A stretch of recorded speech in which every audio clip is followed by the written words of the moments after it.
25 years. 25 years of Rockies baseball. 25 years of hits, home runs, walk-offs. My favorite. 25 years of moments we'll always remember. Making memories we'll never forget. But it's not about what you've done. It's all about what you're doing. Diving catch. Unbelievable. What a play. The lead And this team, these Rockies, Cargo lays down and makes the catch. we're hungry. Boy, that's some great pitching. we've tasted Rocktober. Rocktober is upon us once again. And we want more. From his knees, throws to first and got him. Oh, what a play. Here and now. He is unbelievable. Get that baseball. New record. Right now is where we shine. Struck out the side. How impressive was that? What a gorgeous performance. So let's go, Colorado. No excuses. The time is now. Let's make it happen. Tonight. Let's go. High fly ball, deep left field. Way back. Walk-off cycle. Nolan does it again. Look at the reaction from Nolan. Strike three, inning over. What a performance from Kyle today. Oh, what a play. Cut it out. As good as it gets. Let's go.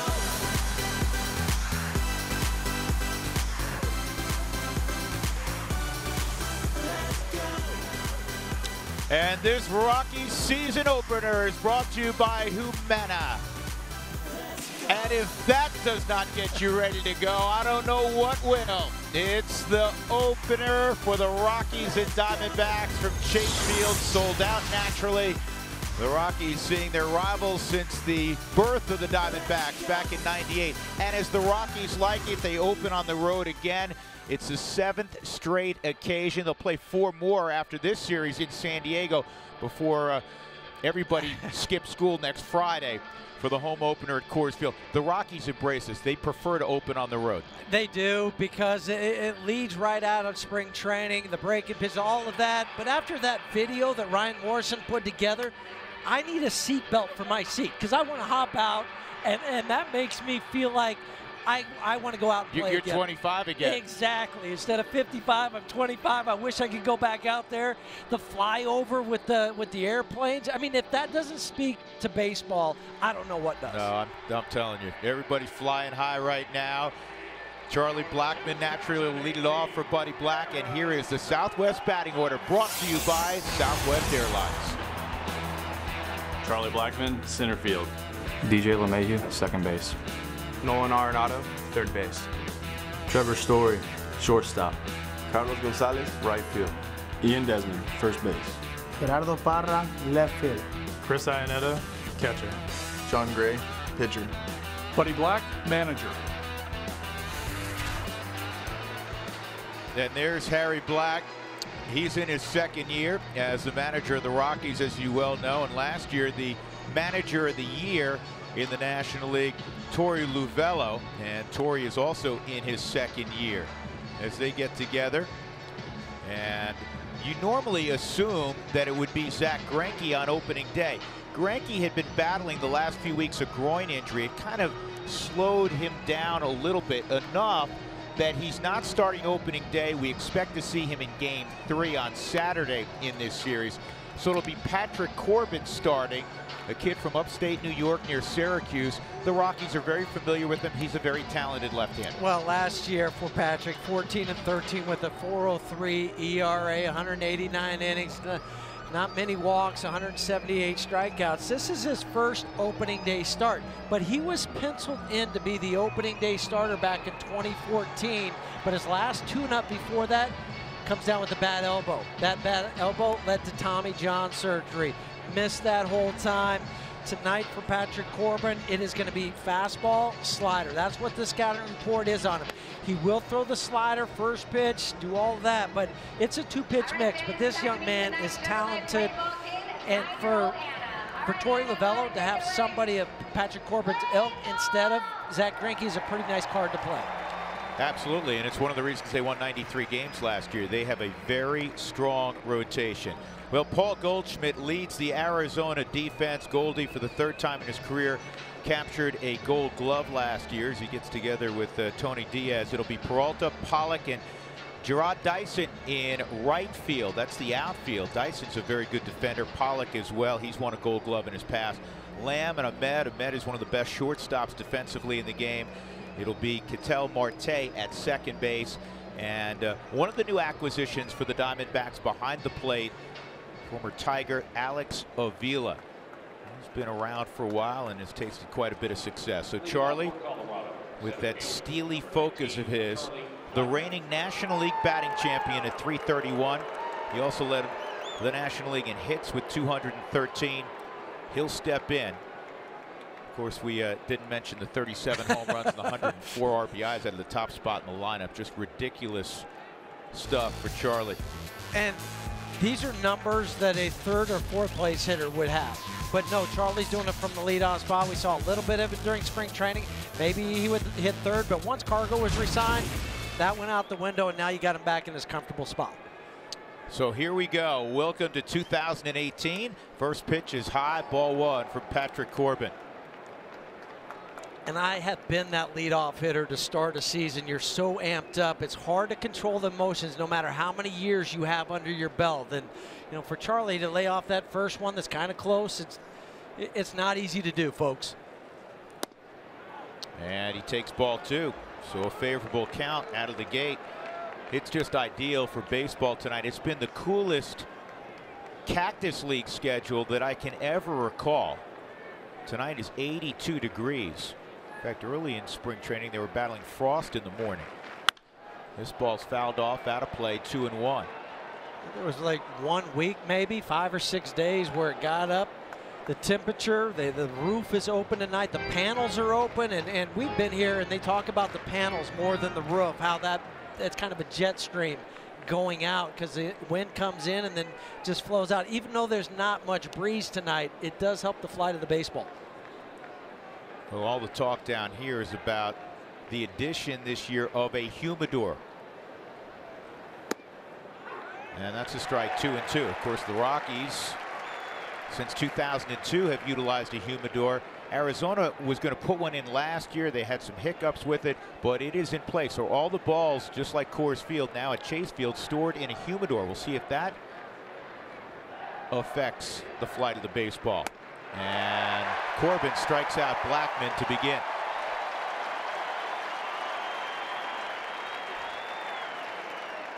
Patrick Corbin fell behind 2-0, and just looking at this swing, Charlie never got a slider in any of those pitches. A little tardy with it. Watch the swing. It's tardy in the glove.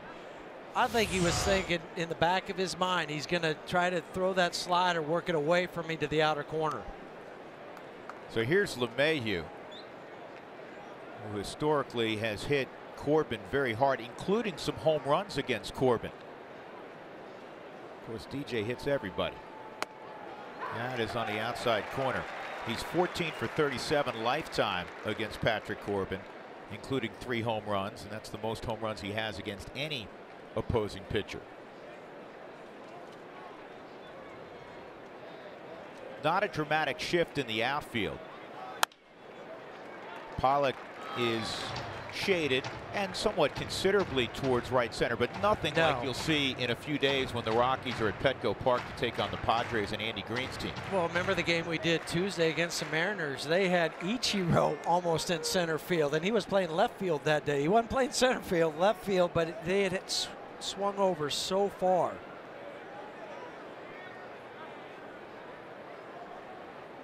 So Corbin's ahead, 0-2. DJ had a great year last year again. He hit .310. And for what it's worth, he's a veteran guy, but he had a gorgeous spring. I mean, he was hitting rockets all over the ballpark. From early spring to late spring. And that's inside. He's back in the count, 2-2.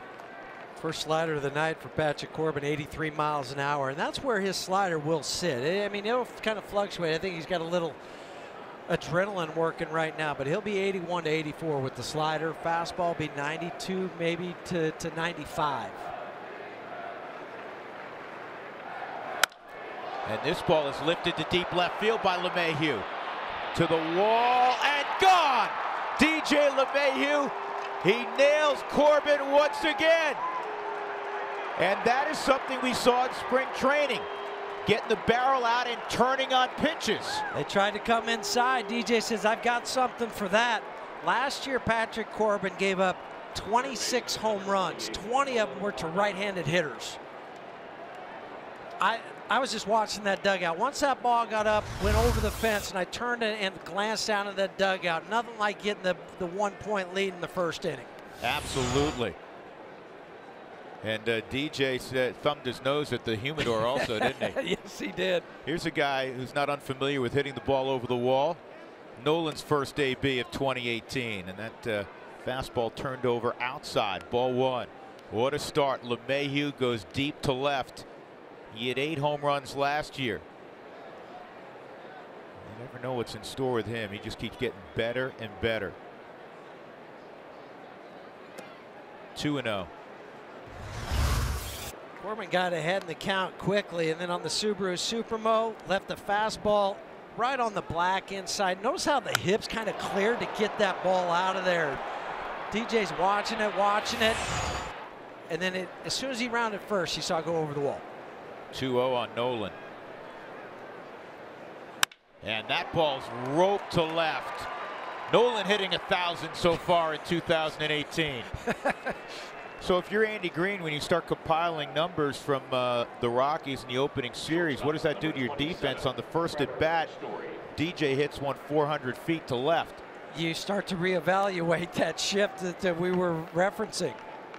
I think you got to kind of look at it if you're San Diego now, and I know it's just one game, one at bat, but maybe that takes some of the extreme shifting away for DJ. Trevor Story against lefties, at least initially, will hit in the cleanup spot, and Cargo will bat 5th. The reason being, even though last year Trevor hit only 239, against lefties he hit over 300. And also hitting out of the cleanup spot, 13 games for Trevor, 326, 4 home runs, 9 RBIs. And he's 4 for 11 lifetime against Patrick Corbin. So Arenado at first. After the strikeout by Blackman, LeMahieu goes deep, and Nolan with the sharp single. Of course, this is the place where Trevor Story announced to the baseball world that, hey, I'm pretty good. Opening day in his first career game, 2016 at Chase Field, he hit a couple of bombs. That led to that incredible first week of the season. Oh, by the way, they were off Zach Greinke. Off Zach Greinke. One to left, one to right.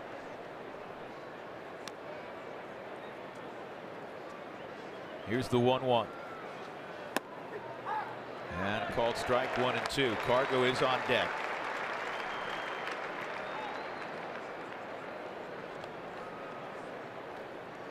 So far in Trevor's young career, as he enters his junior year, if you will, 286 average and 63 at bats at Chase Field, 8 home runs.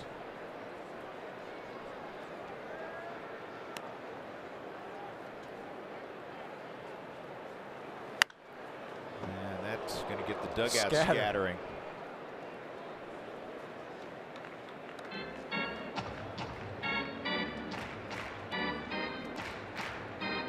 The other thing too, now you're making Patrick Corbin from Jump Street. You don't have to those taxing innings. Yep. Not just the number of pitches, we talk about it often. It's the stressful innings, the stressful pitches, the number of bullets you have to fire out of the stretch.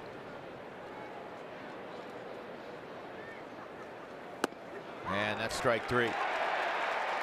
So Corbin catches Story looking. 2 outs, and that'll bring up Carlos Gonzalez. Dialed a little bit up on that fastball and put it on the corner.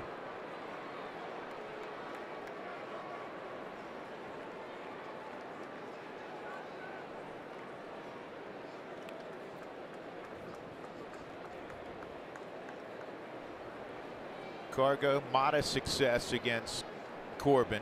5 hits and 22 at bats, including a home run. They do shift for Cargo, 3 on the right side.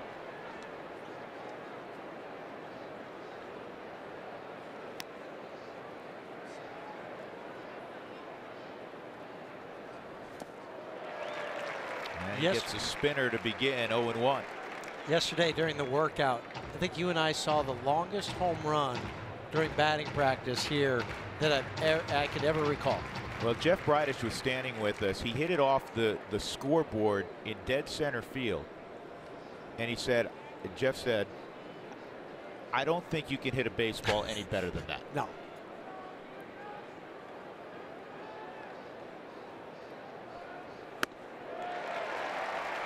Two strikes on Cargo.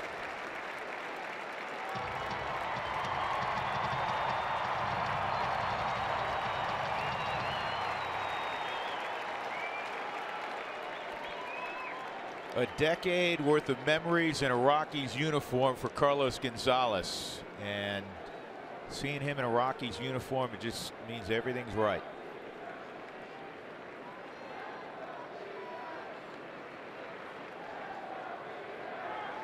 Slider count, and he got him. In the inning, DJ LeMahieu gets a point up on the board for the Rockies with a home run to left center. 1-0 beginning. John Gray to the Chase Field mound upon our return.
To the hanging curveball to Paul Goldschmidt, who he really owned throughout the year, but that got the Diamondbacks on the board. It was a rough outing for John. 1 in the third, 7 hits, 4 runs. For the Win is brought to you by Pizza Ranch. Learn it, then forget it. What I mean by that, learn from what happened last year, and I think John did, but then forget that game. There's nothing you can do about it. You've learned from it. You forget about the wild card. This is 2018. Go out and dominate. And John's first pitch is a curveball to David Peralta, who has good numbers against Gray, 6 for 13. John last year 10-4. Of course, he broke his foot very early in the season, missed a couple of months, and from basically mid-July on, good fastball there. From mid-July on, he was one of the top pitchers in the National League. 2.44 ERA, 4th best in the Major League from August 1st to the end of the year. I know another number for John that he really wants this year. 200 innings pitched. He wants to be that guy. The last Rockies pitcher to throw 200+ innings was Ubaldo in 2010 when he had 221 2/3. And not a lot of guys do that anymore. No. That misses inside. The cutter, and it's 3-1. Peralta especially against righties. Dangerous hitter. He's a guy that can leave the ballpark also. 14 home runs last year. Here's the 3-1. And that touches the outside corner. Stay right where you are, David. 3-2. You can see on the Subaru strike zone, it was all over the black. Gary Cederstrom is our crew chief and home plate umpire. He's joined at first by Eric Cooper. Corey Blazer is at second base. Stu Shearwater is at third. Here's the payoff pitch. And on the ground through the right side, a base hit.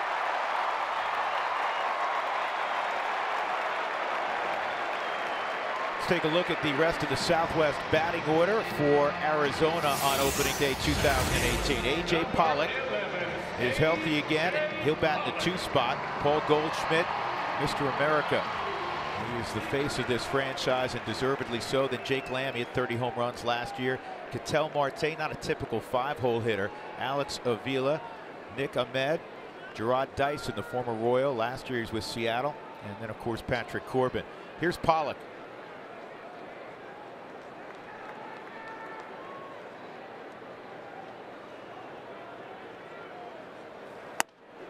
And a good pitch there from John Gray. Well, the guy behind the plate, Chris Iannetta, is as cerebral a catcher as you will find in baseball, and he's loaded up with information because he was a Diamondback last year, so he knows these guys better than anybody.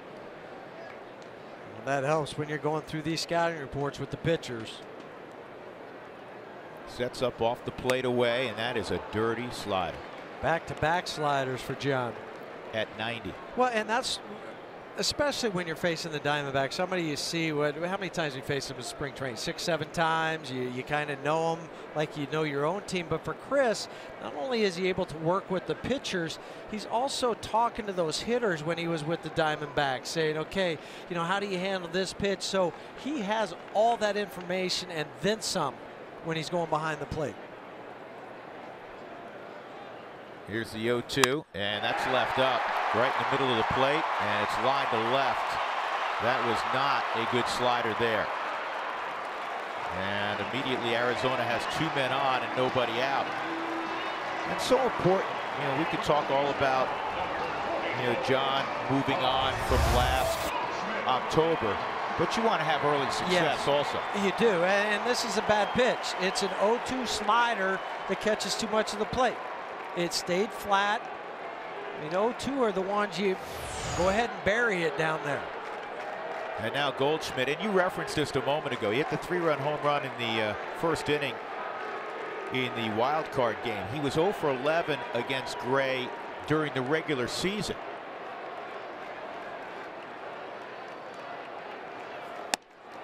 Overwhelmed him at 97. It's 0-1. Paul Goldschmidt is one of the true superstars of the game.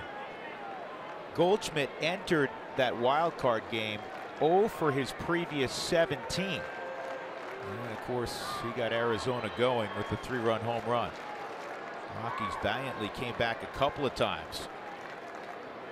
An 11-8 final in favor of the Diamondbacks. Sliders off the plate.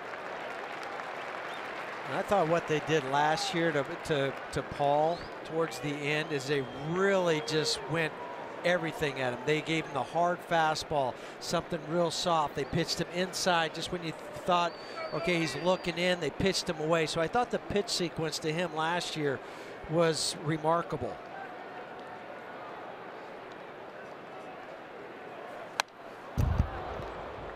Another slider, 1-2. I venture to say only a handful of pitches basically into this game. 12 pitches. He's throwing far more sliders than fastballs. And last year, even though he'll throw the ball between 95 and 98 miles an hour, last year the league hit 338 against his heater. And only 167 against the slider.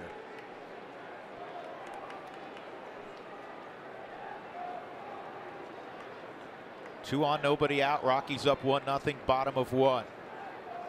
Here's the 1-2. That was at 98, but it missed. Goldschmidt, like so many elite hitters, is an elite hitter because he does not expand frequently. Especially for a big guy that's going to hit home runs. He had 36 of them last year. is a well-defined strike zone.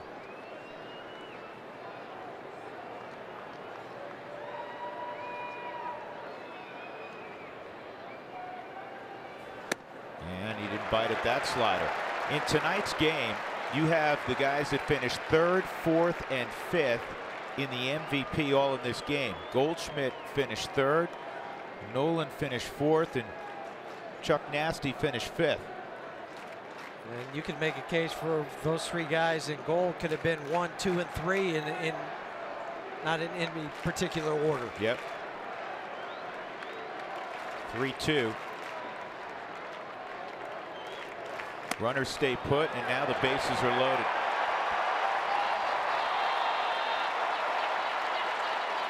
Stayed away, and now John Gray is not in a good spot.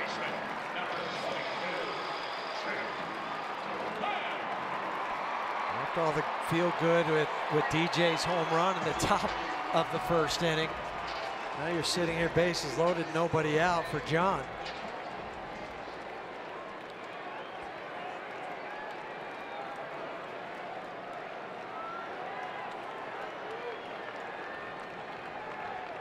Jake Lamb, traditionally a pull hitter. Story is on the right side, basically right up the middle. And Lamb lifts this ball to deep right center field. Blackman can't make the play. Everybody had stopped, and 2 runs are going to score on a double. And Arizona leads it 2-1. Jake Lamb hit that 413 feet. It's almost like he knew what was coming because he stayed back on the off-speed pitch. I mean, Charlie ran this down to 412 feet. The wall's at 413, and he tried to go out there and get it. Subaru Supermo. Oh, that you can see why he waited back. That was belt high. There's really no depth to it, so he takes it out to right center field. And then right at the base of the wall, Cargo goes and gets it. Peralta comes in, A.J. Pollock slides in, and they really had a log jam at third base. He had to send him because Paul Goldschmidt was right on his tail. Well, you can't escape this thought if you're at home, if you're in the broadcast booth, and most notably if you're standing on the rubber right now in front of a sellout crowd at Chase Field. It's got to feel a little bit like deja vu for John Gray. He hasn't gotten anybody out. He's been hit hard. He has a walk, and now he has 2 more in scoring position. And Ketel Marte, who tripled off him in the 1st inning last year in October. Well, I think, too, for John, when you look at it, Peralta hit a fastball, A.J. Pollock hit a slider, and Jake Lamb hit a curveball. So kind of what do you go to then if you're John?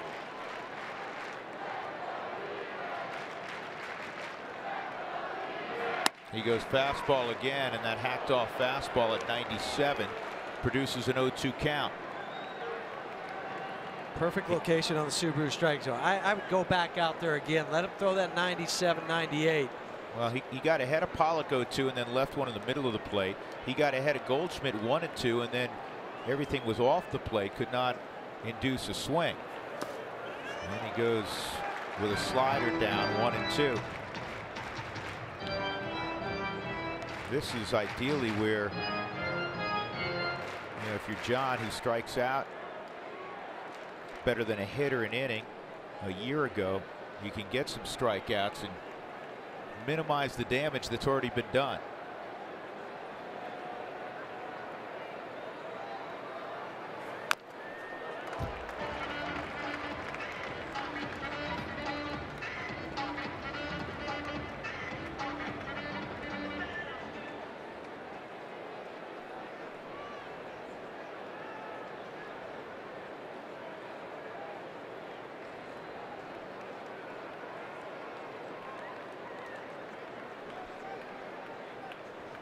Twenty-first pitch, still nobody out.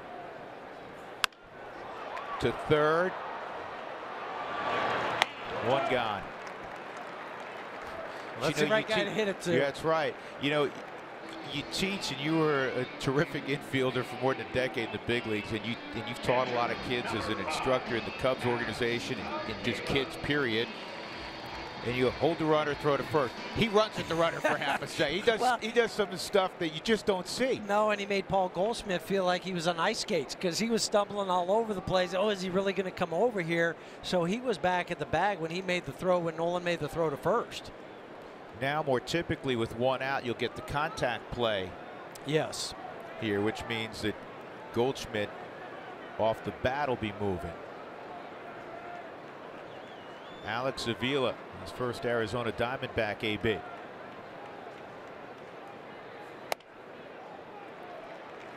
Arenado trying to keep it in the zone. It was a little bit too tall. Ball one. Lamb, a bases loaded double. And the Diamondbacks leading 2-1 over the Rockies. Rockies got a run in the first on a home run by DJ LeMahieu.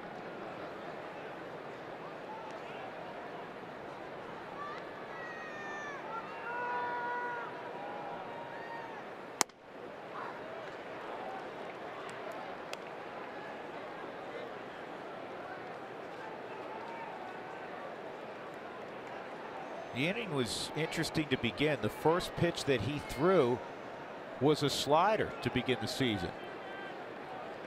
Not a fastball. Yeah, for a guy that averaged 96 miles an hour on his fastball, that is his money pitch.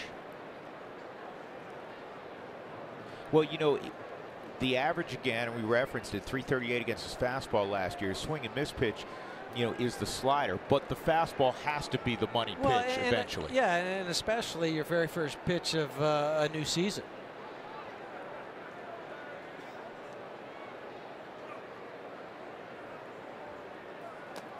Good job by Arenado to stab that wicked slider. 2-1. Steve Foster already a mound visit, and yes, we will keep track of those things for you this year. You're allowed 6 visits in 9 innings. That's, you know, coach or manager coming out, or catcher going to the mound, or infielder going to the mound. Yep. And it'll count down. It'll go 6, 5, 4 down that way. And counting up.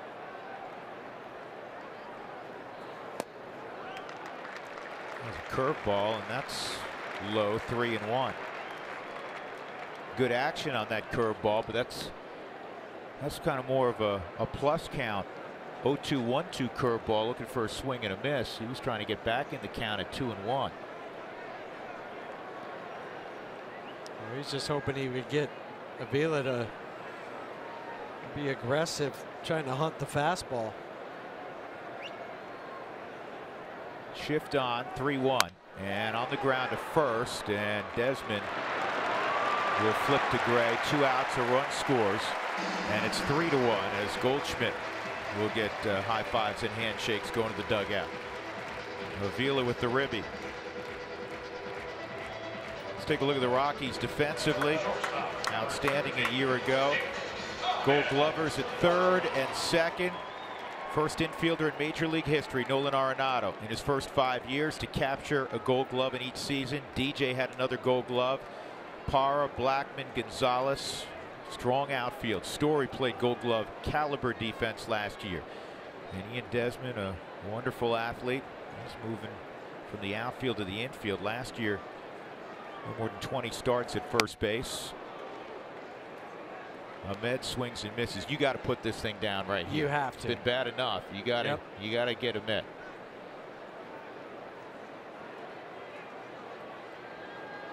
Plus, you're closing in on 30 pitches.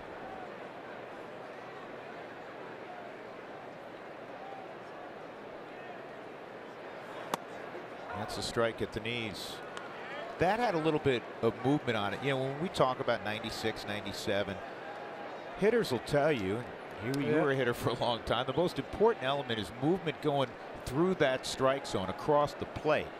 Well, and you can just tell, too, by the way Chris caught it. Yeah, that had good movement.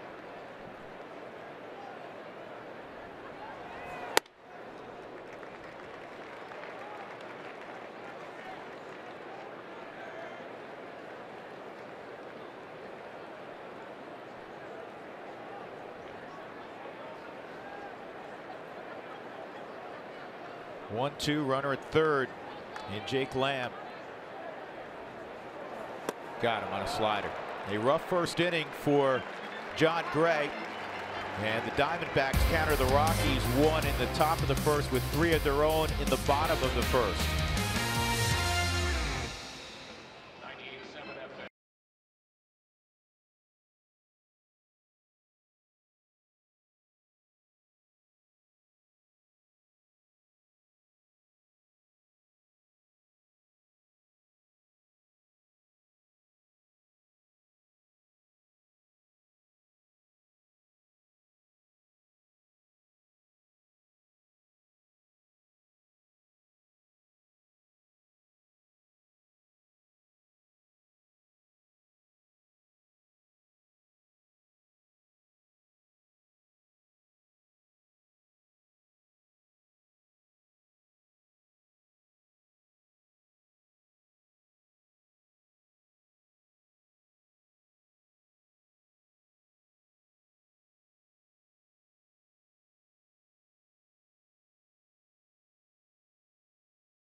'18 Toyota Tundra and your hometown Toyota stores. And by Southwest Airlines, low fares, no hidden fees. That's transparency. Yeah, this is the crew over at Scottsdale packing up Salt River Fields. Some stuff headed to Coors Field, a lot of stuff headed about 20 minutes away to Chase Field. Mike Ponarelli, affectionately known as Tiny, the Rockies home clubhouse manager, and his terrific group. Here's Ian Desmond against Corbin. Fastball outside and low ball 1. Well, I think this inning, after what happened in the bottom of the first, you got to be able to, take some time, if you will, off the clock. Let John regroup in the dugout. It can't be a quick inning. On the ground is short. Ahmed with an easy play, 1 out.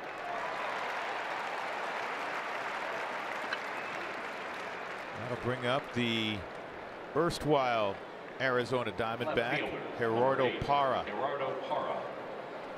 Gerardo, when they did the introductions before the ball game, I'm not sure who got a louder round of applause, whether it was Gerardo or Chris Iannetta.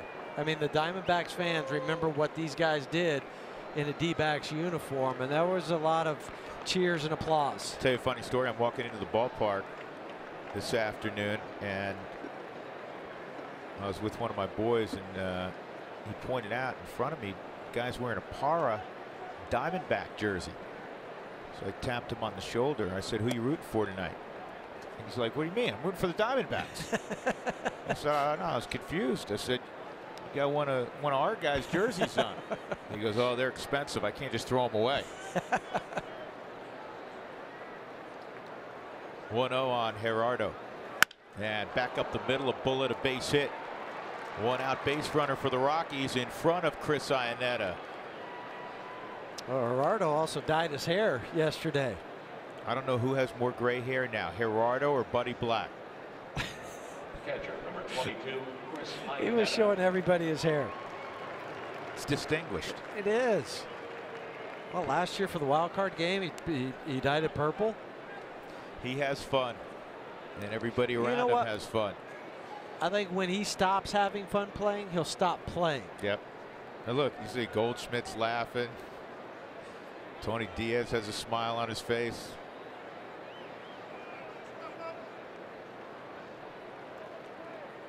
Pappy, good to see you.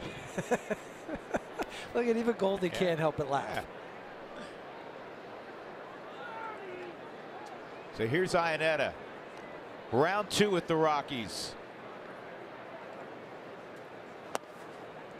The thing you love about Chris, and there's a lot of things to like about Chris Arenado.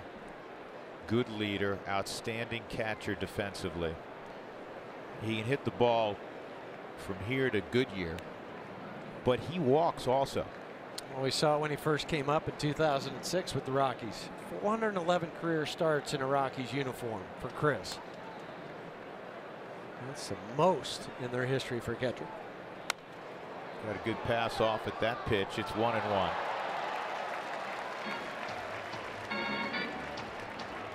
Chris Arenado tweeting out prior to the start of the game. Well, same building, different jersey. Who's ready for opening day? Yep, the journey begins.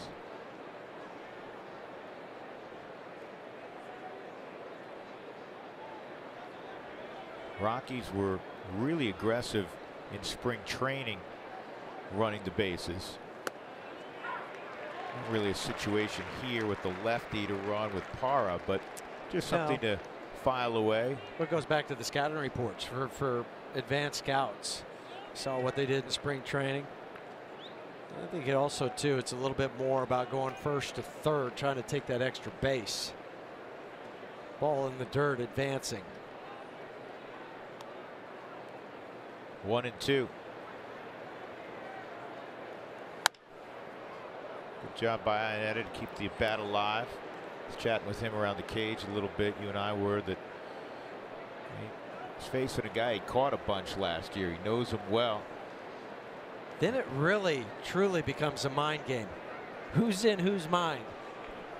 Is Chris in Patrick's, or is Patrick thinking, well, this is what Chris, the catcher, would call, so I got to go to something else? Sometimes you can overthink things. Right, exactly. That's what I'm saying. Both ways, right? Yeah, who's in whose mind? Outfield straight up and deep.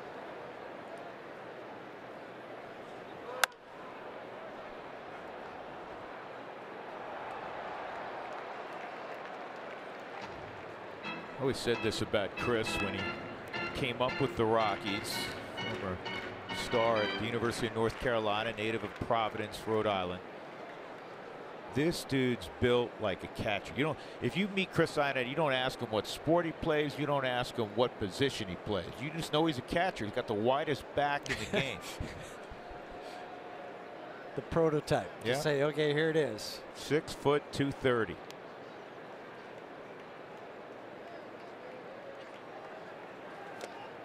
Good take. 2-2. I think too for Chris, you know, even though they took that rule out, you know, guys trying to knock over the catcher, I think a lot of guys are taking a pass on that, even if it was still in play. Hey, you know what? I'll just go ahead and slide. You can tag me out. Right. You may try to knock him over. Good luck.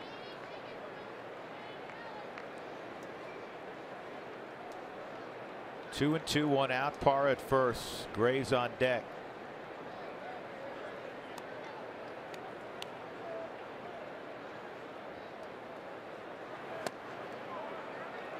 And it's full.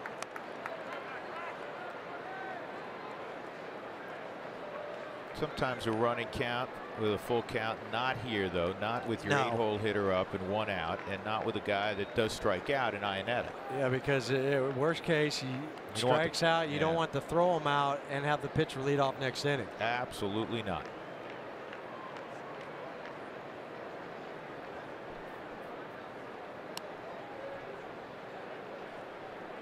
But I will tell you this, if you're Gerardo and you think it might be a slider count or a slider pitch, you know, if you see that catcher drop down to his knees, see the ball squared away, take off.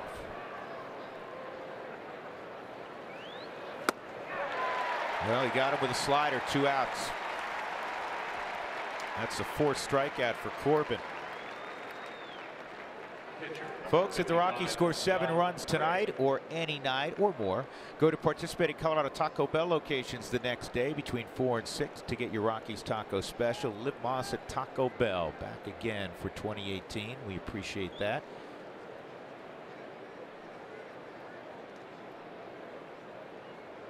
John, for a period of time last year, had the longest Rockies home run. Remember that? Yeah, the position players were not happy about that.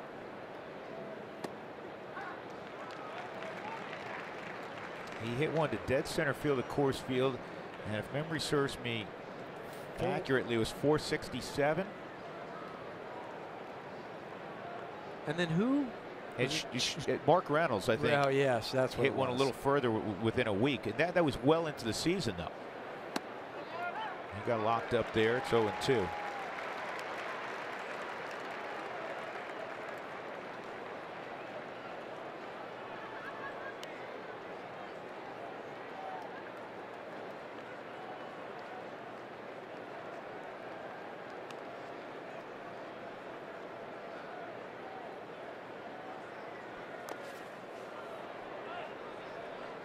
Gray held up. 1-2. This is the 5th time that I don't think. Check. Well, he wants to check it. Eric Cooper at first isn't even looking. So I guess no, he didn't go. There he goes. He finally signals.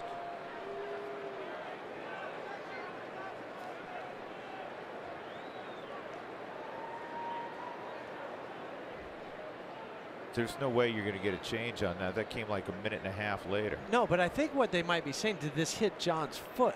That's what they're waiting on, because I thought I heard a distinct sound, but it might have been the ground and then coming up and hitting off the glove. Now the Rockies won't challenge.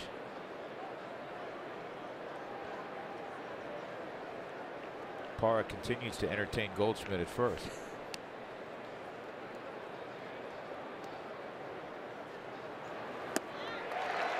That'll end the top of the 2nd inning. A base hit by Parra. He's left aboard. 3-1, middle of 2. Arizona in front.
Diamondbacks as we head into the bottom of the 2nd inning.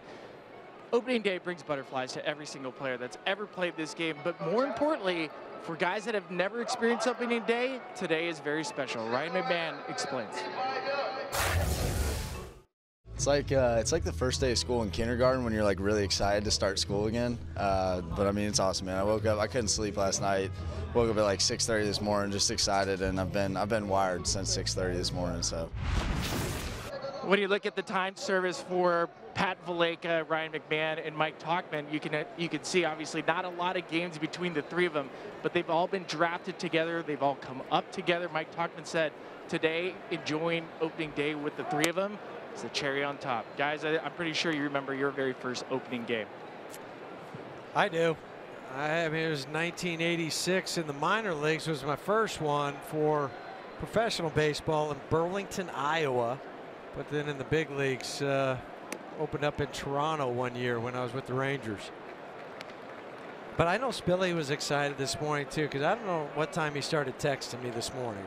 Early. I know, that's what I mean. I barely had a cup of coffee. You're already firing off texts. Sully the same way. Look, it's opening day. I agree. For people that follow baseball, today's like it's a national holiday, and for players, you know, when you go home tonight, if you have a hit, you feel like it was the best day ever. If you don't, you feel like the world's gonna crash. Gray falls behind 3-1 spill. That's something he didn't do a lot of last year. He's a power pitcher that doesn't walk a lot of guys, which is one of the reasons the Rockies can believe he can be a front of the rotation guy for an extended period of time. Last year he struck out 112, walked only 30, and he made only 20 starts. Got to go quick with Dyson speed, and DJ just did get him. All good infielders have a clock in their head, don't they? And DJ has one of the best clocks because he knew there wasn't going to be time to make a long transfer with this. The other thing he did was he had already loaded up on his right leg. This is his drive leg. So watch him load up on his right leg. See how he already leaning, he catches the ball and then makes a strong throw. Nice stretch from Desi at first. 1 out, Corbin at the plate, and the fastball in there at 95 for a strike.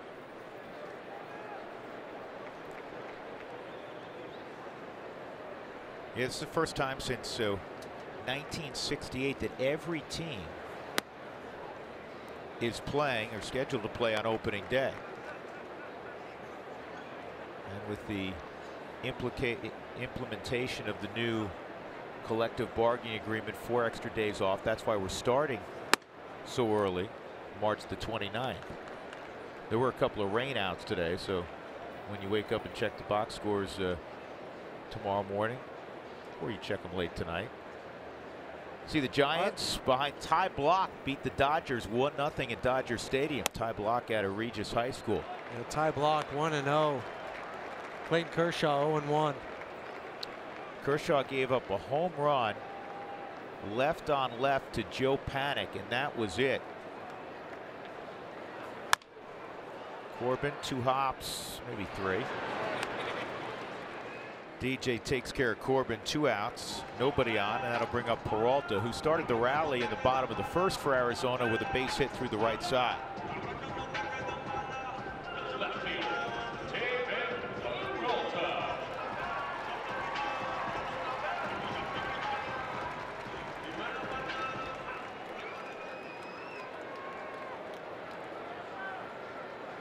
I have to ask Dougie. Dougie, that Cincinnati game that was rained out, they postponed it yesterday, though, right? Okay. Yes, they did. It's supposed to be the Nationals and the Reds.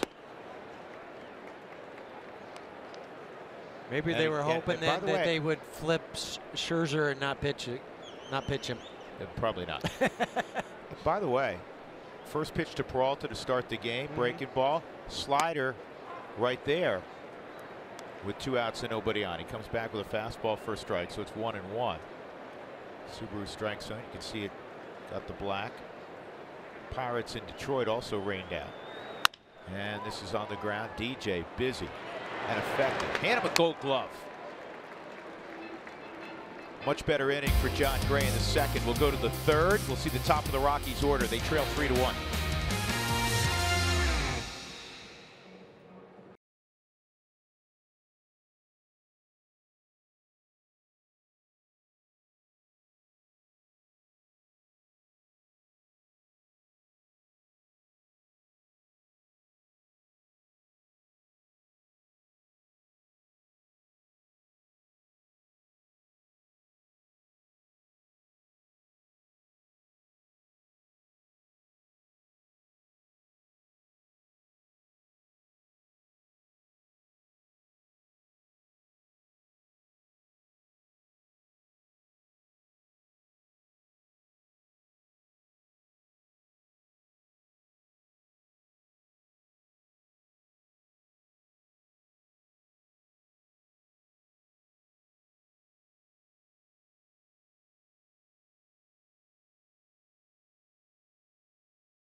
I do. I stare out the window and wait for spring.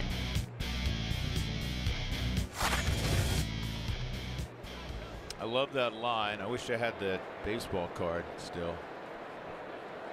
Yeah. That's the most expensive one. It is. That's a great quote among so many wonderful baseball quotes throughout time. Honus Wagner card's up there. Oh, it's Honus Wagner. Did I say, you know, it's a Honus Wagner card. Rogers Hornsby worth something, huh? I think either one of them you do fine. Yes, especially the Honus Wagner. Here's Charlie, struck out swinging his first time. Got ahead in the count 2-0 and then swung through a fastball eventually.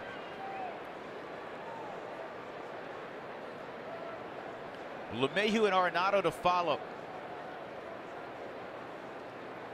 And that's a nice pickup by Goldschmidt. That's why he has a Gold Glove. Off the bat, I thought it was going to sneak through the right side. Might have got it off the end just a fraction. Paul Goldschmidt is so adept at moving around over there. Wears gold on his glove, silver slugger. He's a premier player all of baseball.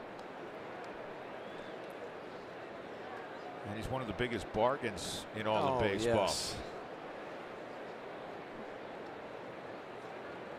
DJ hit a home run to left in the first inning. DJ with 4 home runs against Corbin now in his career. Well, they thought they could sneak the fastball inside past him, tried to just inside out it. Said, I'm not having any of that. They hit a home run.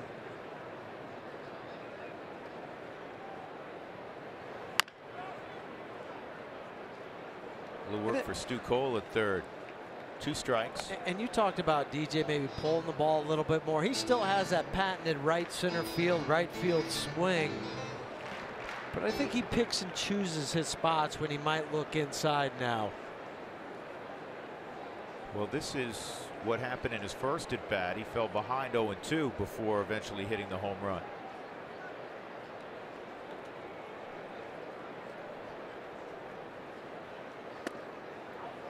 Why don't now you hold up at that? That's a great job by LeMahieu. Well, only somebody that's won a batting title and who last year hit 310, because that was not an easy slider to lay off of. No, I mean, Huey, take us through from the entire time that ball leaves the hand. It appears to be a strike. Strike, strike, strike, and then ball at the end.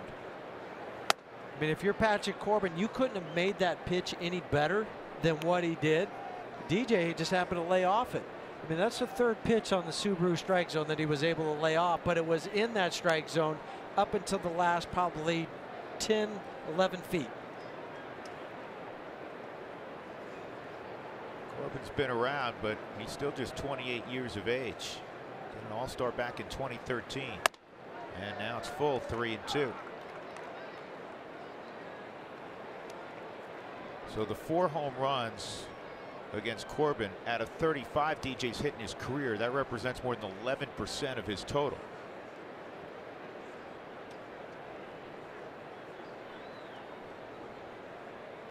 One out, nobody on, top of 3. 3-1 Arizona. And this ball lined to center field. He hit it too good. Wow. I mean, that was right on the barrel. Tough reach for center fielders, the one right at you, but also that might be knuckling. A.J. Pollock had to come in and make that play on his knees. Nolan, a sharp single to left field in his first trip to the plate.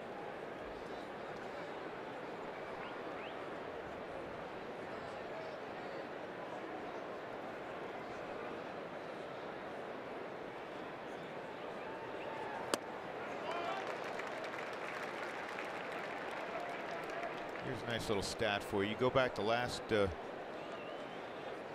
4 years, Nolan has hit 21 more home runs than anybody else in the National League West. Goldschmidt's second on that list.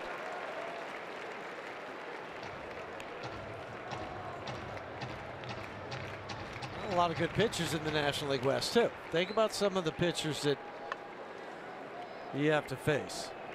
Talking about the Kershaws and the Bumgarners. Cueto. 1-2. This being the 4th season, so it's really just the last 3 seasons that he's hit 63 home runs versus the National League West, and Goldschmidt has 42. And there's what he's done against lefties, or did against lefties last year.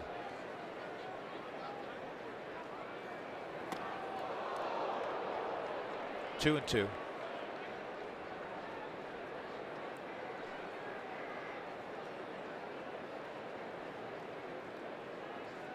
That has intent, not with malice for Patrick Corbin, but pitchers want to move hitters' feet. It's not always, you know, up and in. Sometimes you can throw, you know, down and in, and you force that hitter to be a little uncomfortable and has to. Well, then it helps with the slider back down and in. And this one rolled to third. Jake Lamb has it, and Corbin retires the Rockies' top of the order. 1-2-3. Middle of 3, 3-1. Pollock, Goldschmidt, and Lamb for Arizona.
Challenge question. Go to AT&T Sportsnet RM on Twitter to cast your vote. We'll show you the results during our post-game show.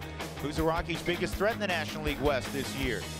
Is it these Diamondbacks, the 5-time division champ Los Angeles Dodgers? The Giants did a lot of work in the offseason, as did the Padres. Strike one on A.J. Pollock.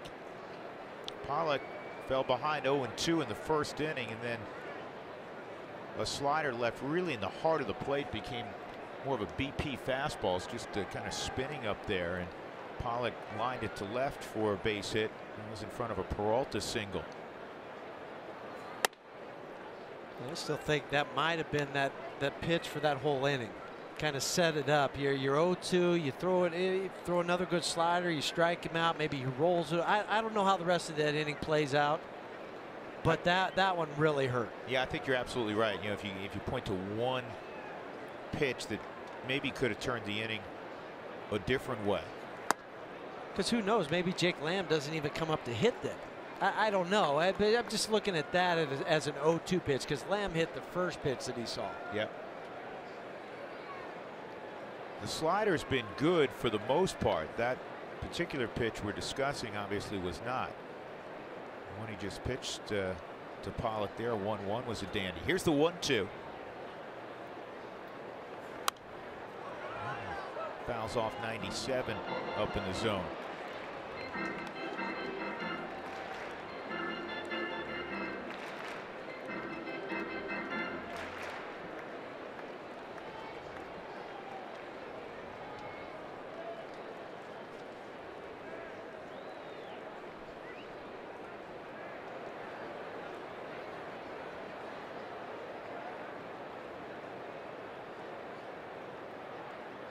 Another 1-2. And the Diamondbacks are doing a really good job on those borderline sliders, like pitch number 5 on the Subaru strike zone, staying off of it. I saw Goldschmidt fall behind 1-2 and would not swing on 3 pitches just off the outside corner.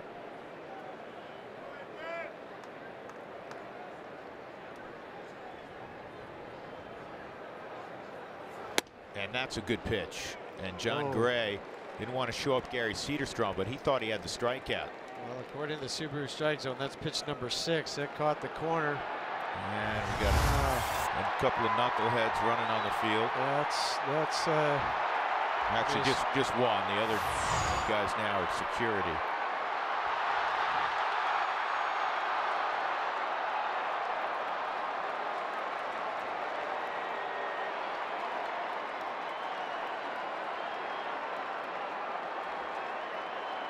So Gray will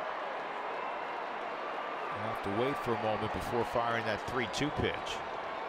Ladies and gentlemen, your attention please. The Arizona Diamondbacks, the Major League Baseball, remind you that fans are not permitted to enter the playing field or throw objects onto the field. Fans violating these rules are subject to ejection, fines, and immediate arrest. The 3-2 count on A.J. Pollock. That's the 5th time tonight. John's already had a 3-ball count on the first 12 batters that he's faced.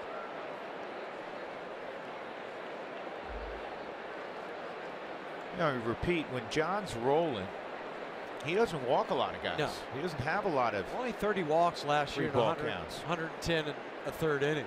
You know, almost a 4-to-1 strikeout to walk ratio, which is terrific. 3-2 on Pollock in front of Goldschmidt. And he got him. Great slider. That is the 2nd strikeout for Big John. And that'll bring up Goldschmidt, who walked his first time. This is the slider. You see a little red dot on it on the Subaru Supermo. Got A.J. Pollock to reach for it. Never catch up to it.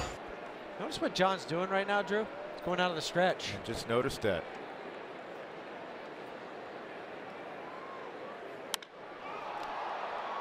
Lifted to shallow center field. Blackman coming on, and Charlie will get there under control. 2 gone. You wonder what the reasoning is for John to go there. My guess is it trying to help him stay on line a little bit more, keep that front shoulder closed. That's my guess, and then we'll get the confirmation after the ball game. Here's the thing, John. We always say this. When you have a rough first inning as a starter, it's like playing golf. Yeah, in baseball, so much like golf in certain ways mentally.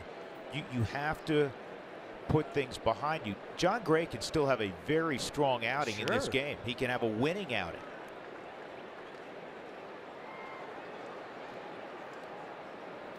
Still go out there, and I know that's what Steve Foster has been talking to him about in between innings. Okay, that first inning's over with, but we still need you to go out there and give us 5 or 6, get 100 pitches, and let the offense see what they can do. That's right. 2-0 on Jake Lamb, who doubled in 2 in the first inning with a high fly ball off the base of the center field wall. Just beyond where Charlie Blackman could get to is over in extreme right center. That's in there. 2-1. 1-2, where Charlie had to run for that ball. There's a lot going on out there. You got the overhang, you got the wall that jets out. There's a lot in that area right to the right of the Fry's sign, as we saw just a moment ago.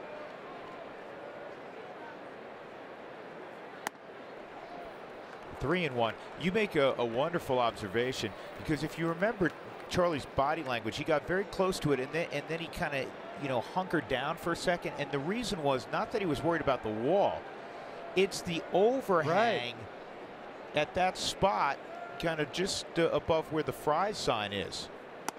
That's in there. 3-2. Yeah, that's what we're talking about. That comes out probably 5 or 6 feet from the wall. So Charlie's thinking it's going to hit that thing, and that's why he kind of slowed down.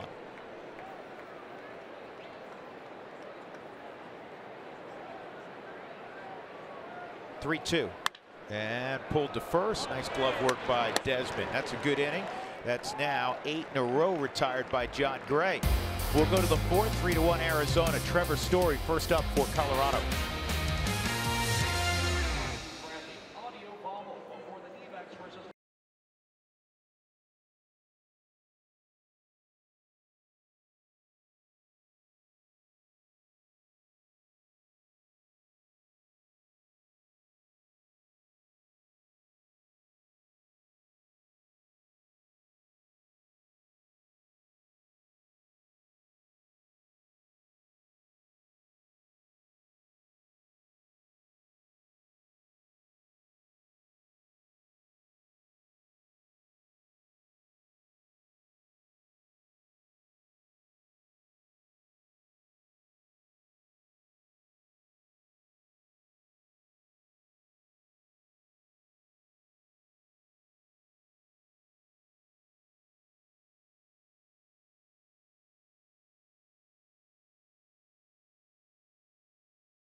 Moment is brought to you by Colorado Lottery. Rockies fans will never forget 2 years ago at Trevor Story's Major League debut. On opening day, went deep twice off the great Zach Greinke. And there was plenty of stories to follow. See how you did that? Yeah, we were doing that every day for a while in 2016. 51 career home runs for Trevor. Already. I mean, last year where he struggled, he led the league in strikeouts with 191. He still had 24 home runs, drove in 82. And that ball is line foul. Yeah, the 24 home runs, tied for 5th in all of baseball among shortstops. 2nd in the National League. He was 1st in the National League in RBI. He made adjustments late in the season, cut down on some of the strikeouts. In fact, over his last 25 ball games, he hit right about 300. And he hit 21 of those 25. Corbin ahead 0-2. Caught him looking his first time up.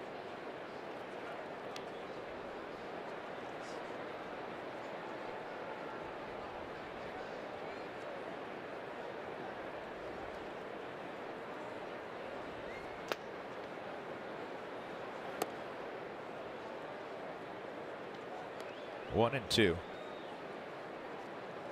Bud was talking about the adjustments that he made today. You could see it over the course of the last 4 to 6, 7 weeks last year, where I think he stopped worrying about mechanics so much and just went his natural ability take over. That's the challenge as a hitter. You know, when to think mechanics and when just go see the baseball, hit the baseball. And sometimes you can't separate the two. You want to as bad as you want to and say, okay, I'm just going to feel this swing out. It still is there.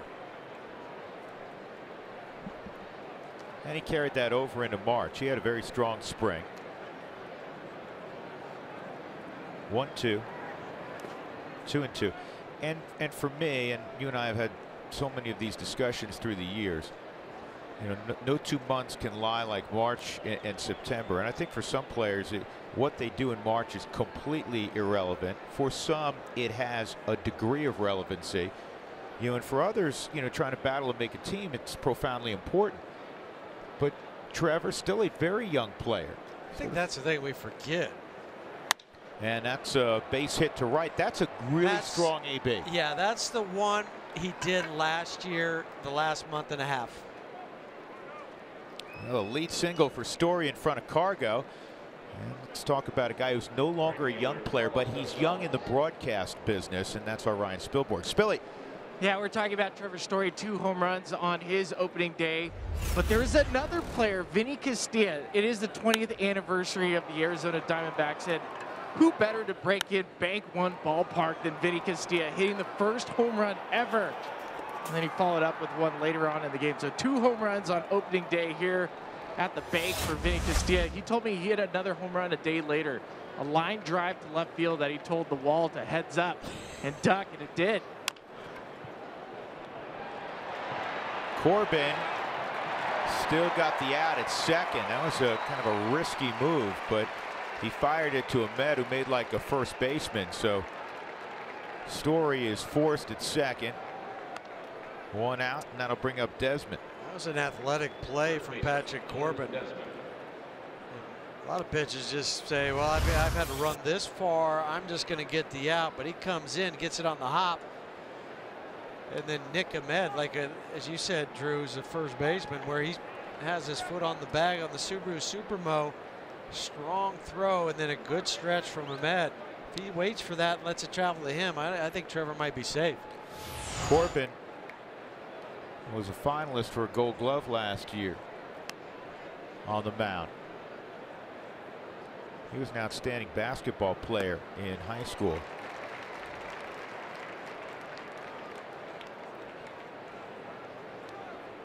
Ian Desmond trying to bounce back. What a frustrating first year in a Rockies uniform for Desi.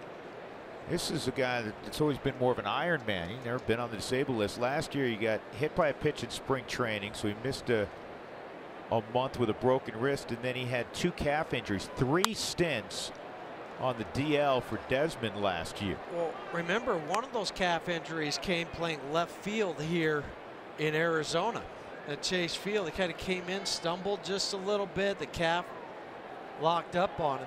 You have to go back to his rookie year when he missed so much time as he missed last year.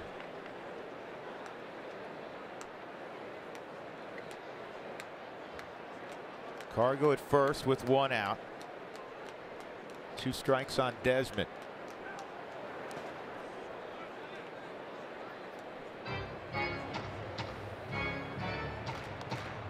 Desi's another guy that worked on his swing this offseason, lowered his hands, tried to get him away from his body, not have him up by his ear. He's much lower. He brought him just slightly the last couple of weeks. Yeah, but before going into camp, he had him probably right at the letters. They're up more towards the shoulder, but still not as high as they were last year.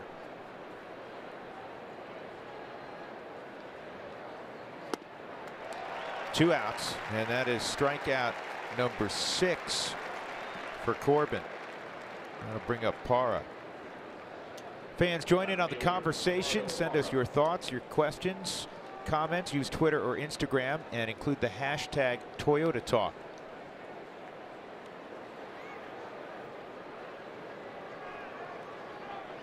Parra had a base hit, sharply hit up the middle in his first AB.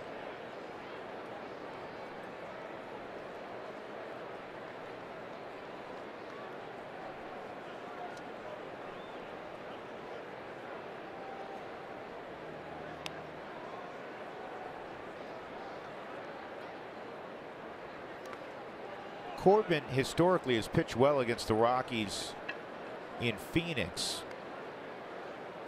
And he actually has a winning record at Coors Field at 3-2, but he has a 7.02 ERA at Coors Field.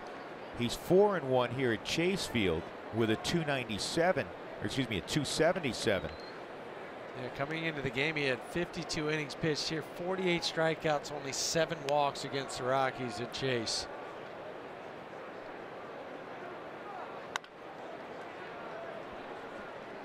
One.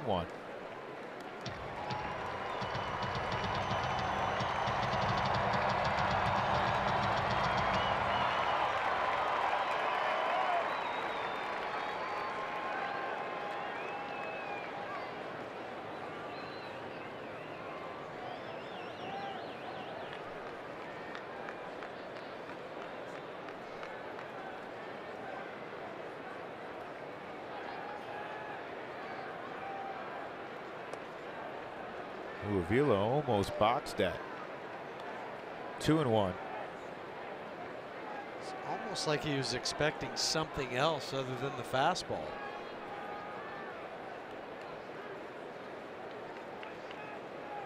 There were rumors that the Rockies had some interest in Avila last year when they ultimately went out and did a deal to get Jonathan Lucroy.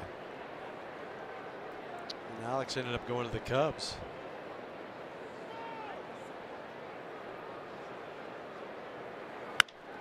Parra hits it in the air to left. Fairly deep, but playable out there for Peralta. Rockies got a lead single by Story, nothing else. 3-1 it remains. All the runs for both teams in the first inning.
Yeah, that was just tragic news this offseason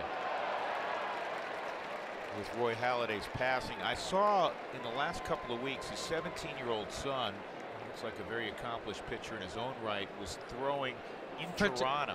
For-Team Canada. For-Team Canada, yeah. 0-1 on Marte. 5, 6, and 7, and that is lined on one hop to Story. It'll go as a base hit. That breaks a string of 8 in a row retired by Gray. Well, that ball came back on Trevor. He reached for it, then ended up having to catch it more back towards his back on the Subaru Supermo. He thought he was going to have to go for it, and then you can see how he pulled his arm back because it had some hook on it. Even if he catches it with his strong arm, but Marte hitting from the left side, that's a base hit all the way.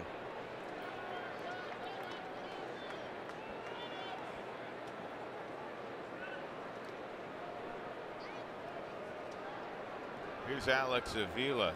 He had a ground ball to the right side that drove in the third run of that first inning for Arizona. And he waves at that. Couldn't hold up. 0-1. So last year, the Dodgers, even though they had that slump after it looked like they were going to win 120 ball games, they still won 104. They won the division by 11 games over Arizona, which is, you know, pretty impressive when you look at Arizona's win total of 93 games last year, 93 and 69. The Rockies were next at 87 and 75. That's That's a strike. But if you look inside the division, Huey, Arizona had a winning record against the other 4 clubs in the division. They set a record for number of victories inside the division last year. And the number 2 team in the division was the Rockies. At 42 and 34. Inside the West. Arizona went 45 and 31. 0-2 on Avila, quick move. The Dodgers were only 6 games above 500 the NL West. And most experts, prognosticators, writers, broadcasters, podcast folks, bloggers, what else? Did I leave anything out? I don't think so. Like and Doug Marino, statisticians, research people. This ball in the air to shallow center, it'll drop. And now you have 2 on for Arizona, nobody out. Just to finish that thought, most of those folks think that the NL West, and I believe this, will be the toughest division in all of baseball. I agree. I mean, I think you look at the Dodgers until somebody dethrones them. They're still, everything still has to go through LA. Arizona's good. I will say this though about Arizona. I think losing JD Martinez is really going to be a big blow. I know Steven Souza Jr. is a heck of a player. I get it. But JD Martinez, when he came over on the trade, he was that protection for Paul Goldschmidt. Yeah, I agree with you, Huey, but the reason I think Arizona very much will be in there is that rotation they have with Greinke, who normally would be the one, Corbin, Robbie Ray, who came into his own last year, he'll pitch tomorrow, and Taijuan Walker, who was outstanding inside the division in particular. And then when Shelby Miller went down, you know, they got a great year out of nowhere from their 5th starter, Zach Godley.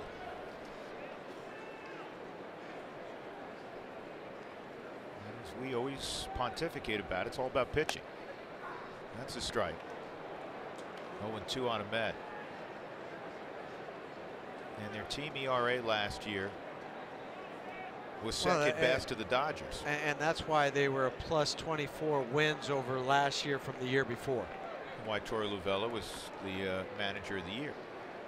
3rd Diamondback manager to capture that award. The other 2. Bob Melvin in 07. Yep, Bob Melvin. And Kirk Gibson. Yep, Gibby won it also. And you know what those 3 guys have in common, Huey? No. They all came up in the Tiger organization.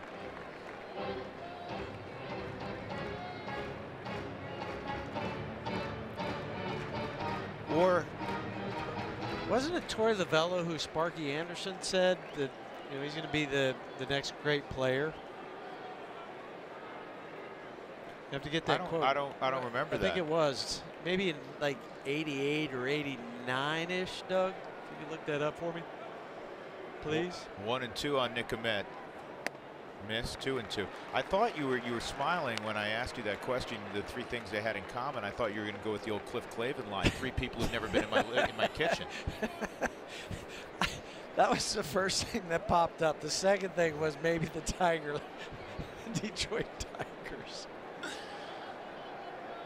Drew, the answer to that question is 2-2. And that slider hung up in the zone also. Well, John, in his first 2 starts last year down at Chase Field, you mentioned this. He struck out 20 and walked only 1. Tonight, he's gotten ahead to a lot of hitters, but he hasn't been able to put them away. Right. And I think that's been the key tonight for John. Just 2 strikeouts. Right. And even then, it's, you know, not the dominating strikeout performances. There you got one there. That's big because now you have Dyson coming up, who's no picnic. But if you can get through Dyson, you have Corbin after that. You can get out of this little pickle. That had some finish on it, that fastball. It did. He got great extension on it. Ahmed with the long swing. Okay, Drew, so Doug looked it up. So in 1988, Sparky Anderson said, there's nothing that Torey Lovullo can't do. Okay? That's Sparky Anderson now. Yep. Hey, there have been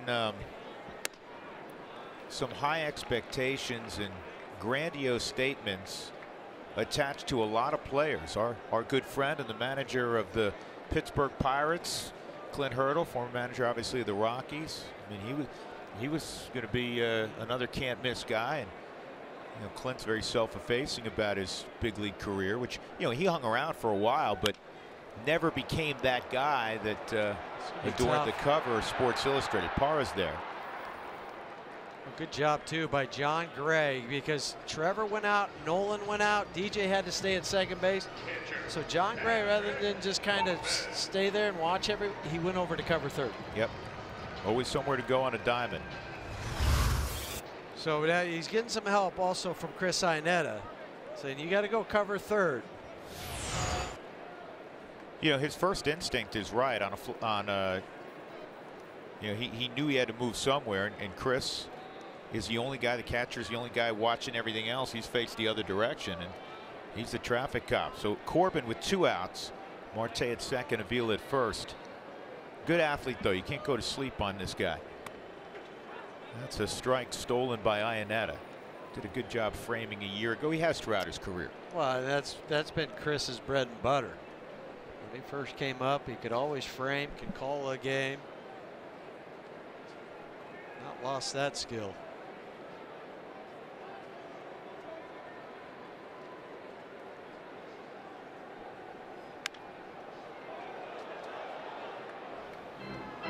Two strikes.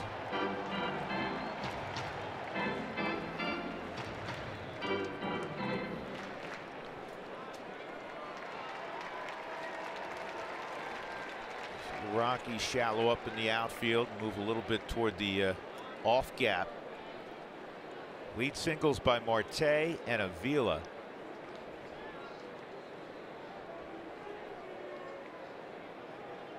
Make one more pitch here for Gray. He does, and that ends the inning. Good job by Gray after the first 2 guys reach. And we are through 4 at Chase Field. Things have settled down. 3-1, Diamondbacks leading.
Sportsnet is brought to you by Subaru. Love, it's what makes a Subaru a Subaru.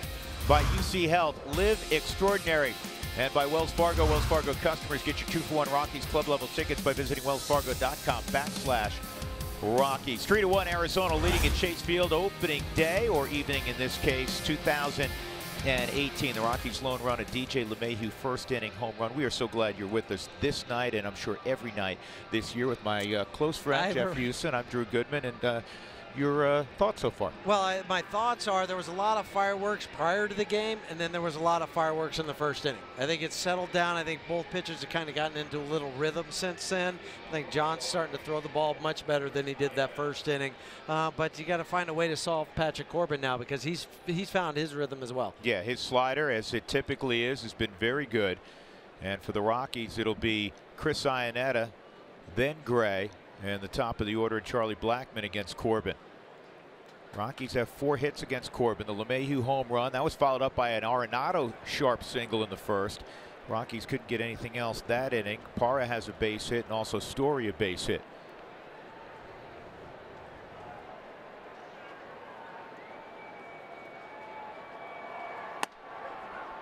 Iannetta struck out swinging in the second inning after a lengthy at bat. And for those that have forgotten when Chris was with the Rockies, he'll have a lot of deep count ABs. Did he hold up? He did not. Eric Cooper said he went 0-2. A year ago, Chris hit right at 300 against Southpaws.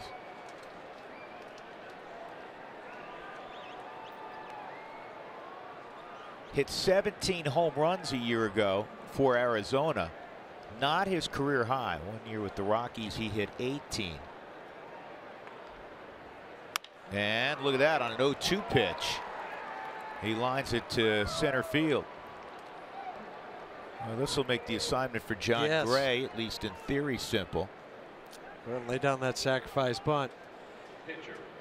Fans Rockies gift cards are a great gift for all Rockies fans. Gift cards can be purchased in multiple denominations and can be redeemed for game tickets at Rockies dugout stores or for merchandise and concessions at Coors Field.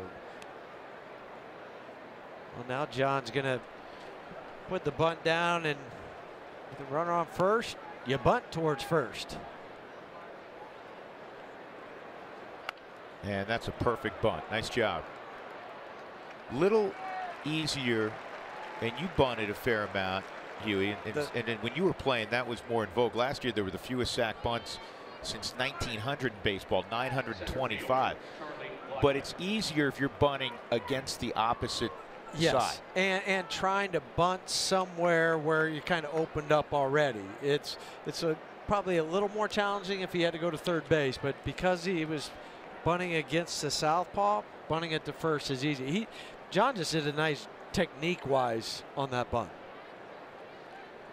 And the Rockies last year led all of baseball with 62 of those 925 sack bunts. So here's Blackmon.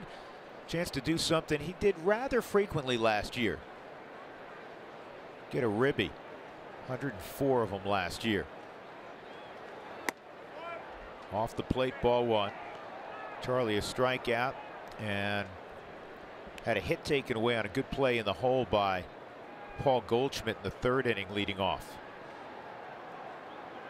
Last year, second in all of baseball with runners in scoring position. Chuck hit .383.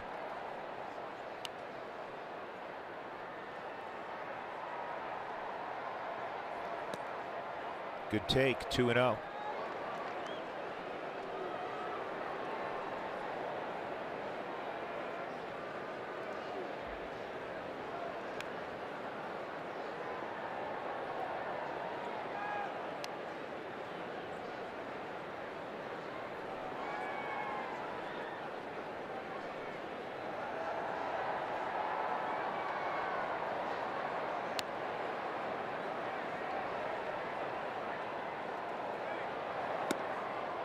And 3-0 with LeMahieu on deck.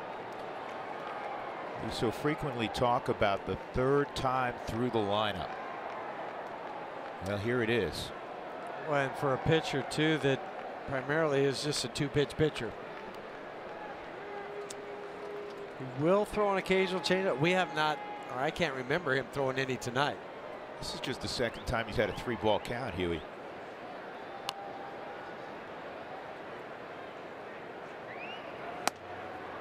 Charlie looked like he was taken. I mean, have to. You got it, exactly, down by 2 runs. Some guys' setup will give it away. His didn't give it away, but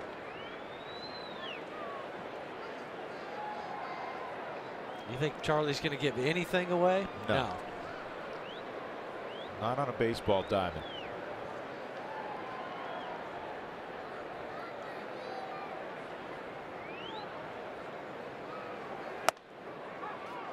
Three and two. I think Charlie thought that ball was right at the edge of the strike zone, but it was in the Subaru strike zone.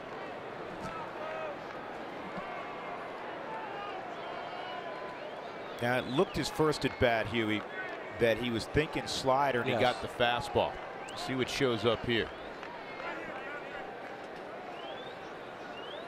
Well, left on left, if he does throw the slider, he keeps it away from the hitter. He doesn't ever come inside with the slider, like start it at the front hip and work it to the inside corner. He'll do the big sweeper. Yeah, he doesn't. He has more of a tight slider than. Yeah, than well, this, and for especially lefties, it's glove side. That's where his command is, glove side, not arm side. 3 and 2. And Charlie stayed off it. He went to the slider and he spit on it, as they say. And now the Rockies have 2 on for LeMahieu. And that's exactly where he went to that, the glove side sweeper.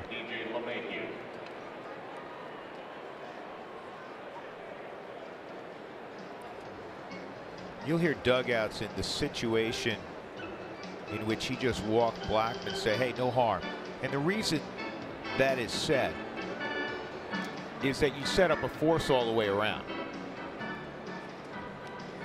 Well, and for Arizona, I know the Rockies have already had a mound visit. And let's go over that rule. I know Twitter's been a flutter this afternoon when we mentioned it, wondering what the rule is exactly.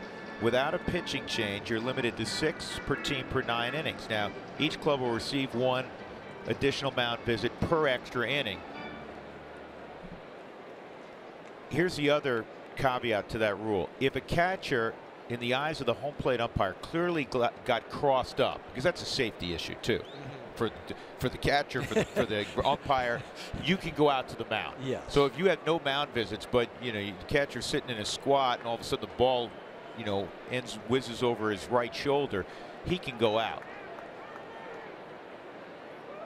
They're just trying to stay away from 3 or 4 mound visits in a half inning. DJ takes ball 1. 2 high quality at bats against Corbin. In fact, right now, the last guy Corbin wants to see, you'd think, is LeMahieu. LeMahieu owns 4 home runs against him, 1 in the first inning. And then in the third, he hit an absolute rocket, but it was right at A.J. Pollock.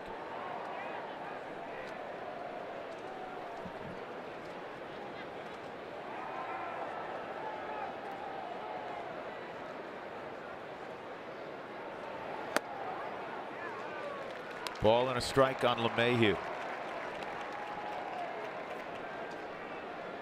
DJ won a batting title in 2016. His close friend Charlie Blackman, of course, won it last year. DJ, though, went 0 for 4 on June 14th last year, and it dropped his average to 279. From June 15th to the end of the year, he hit 335, which was the top mark in the National League from that point forward. 1-1. And this is on the ground in double play territory.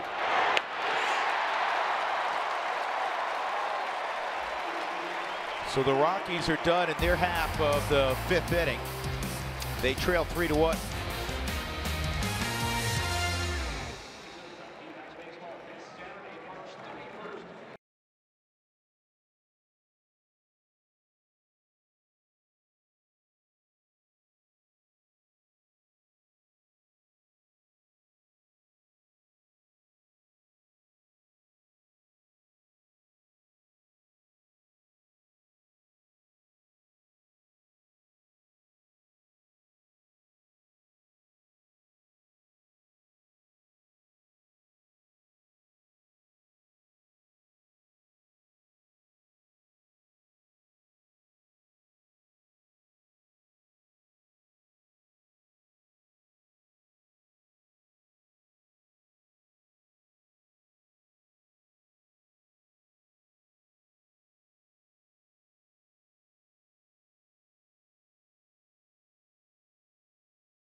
Excited for this day, excited for this season.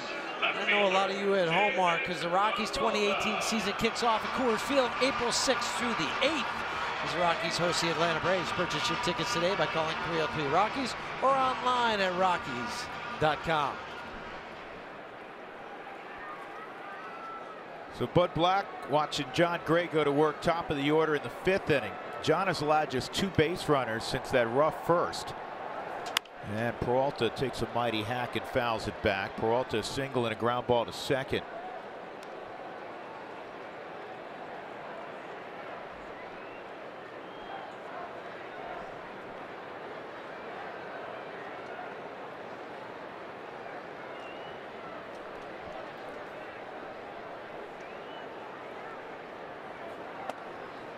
Curveball misses, 1-1.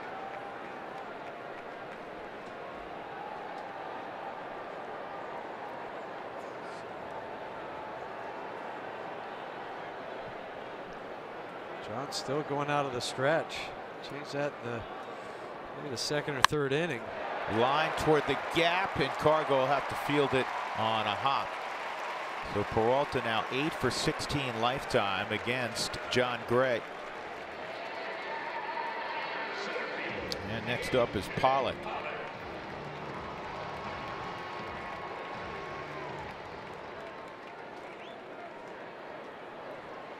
Rockies and Diamondbacks have met in the opener now 5 times. And the 4 previous openers in Arizona, I should mention. The Rockies 3-1. I remember in 1998, first game the Diamondbacks ever played. First series they ever played was against the Rockies, and the Rockies swept them. That was when Vinny did a lot of damage. We showed you earlier. Ball 1 on Pollock. Mike Lansing led off the ball game for the Rockies, I believe, in that one. He's going to be back here on Saturday throwing out a first pitch because of it. And Mike now works for the Diamondback organization in 2nd year. Is he? Yeah, he's in AAA. I think last year he was working in AA as a coach. Still lives in Colorado.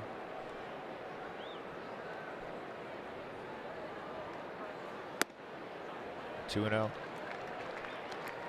Base hit and a strikeout tonight for Pollock against the Oklahoma Sooner, John Gray. John lost some weight in the offseason. Actually, most of that weight that he lost was when he was rehabbing off the foot injury. He's maintained that in the offseason. He goes slider there, and it's 3-0. You don't want to create traffic for Goldschmidt and Lamb. Well, because of the high pitch count, some stress early on. Chris Russin is up in the bullpen for the Rockies.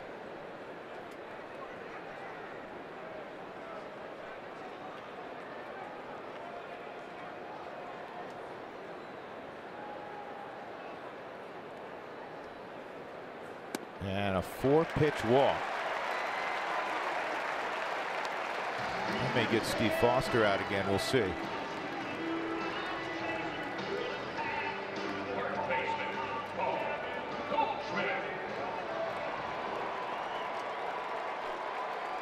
You just see what Bud said to Fossey.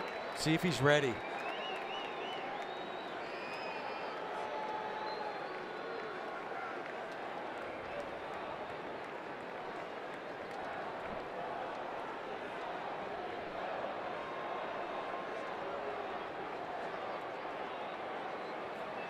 That's a good pitch. He needs to make those in that location on the Subaru strike zone, because Paul Goldschmidt set a club record last year, hitting .365 with runners in scoring position. The previous record was held in 2002 by the now manager of the Milwaukee Brewers, Craig Counsell.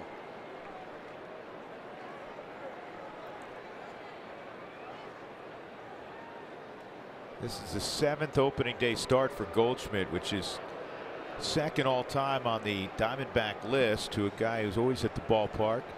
In fact, he was one of the guys who threw out the first pitch today, Luis Gonzalez. special advisor in the front office.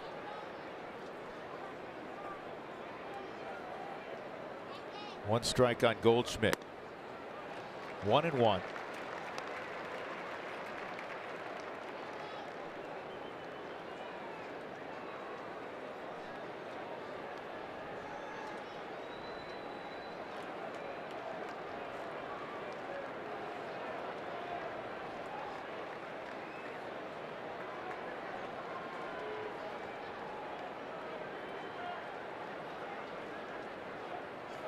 Good pitch.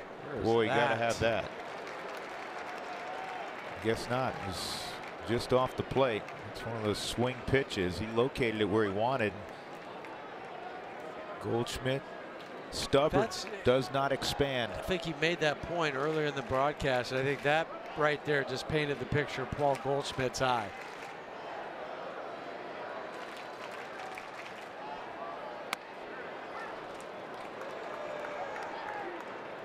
That one locked up Goldschmidt a little bit, didn't it, Huey? Yeah, 89 miles an hour on that last slider. The other thing that would bother me a little bit as a hitter is David Peralta really bouncing around out at second base. You know, given the false break like he's going to go. And hopefully that'll get into the eye and the mind of Paul Goldschmidt. Did he go? 3-2.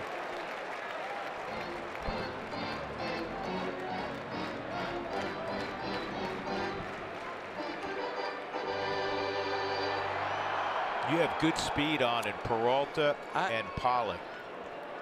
And you got a good big man on the right side of the box in Goldschmidt. I'm just looking at how close DJ is.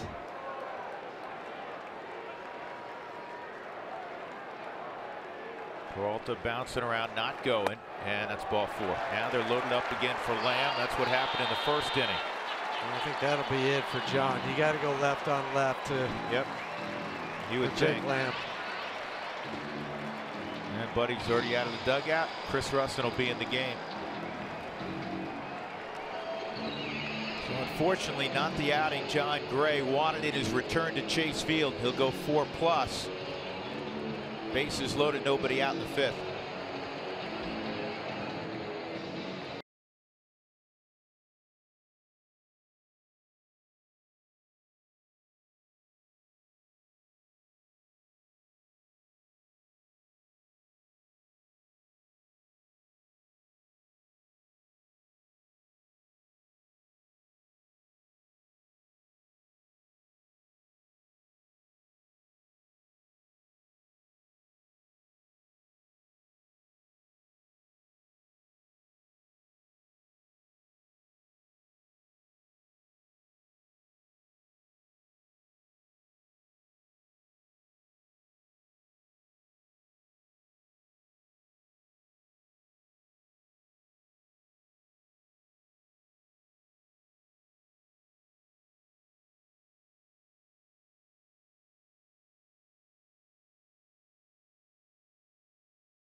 For John Gray, and he inherits a mess. Bases loaded, nobody out, and Jake Lamb, who had a 2-run double in the first, coming up. But this is the man for the job because there was no one better in a multitude of roles out of a bullpen in the National League last year than Chris Russin. It's almost like he doesn't have a heartbeat when he's out there. I mean, that's how calm, cool, and collected Chris is. Then the other reason why you go with this switch too is because Jake Lamb last year against lefties hit 144, which is the lowest in all of baseball.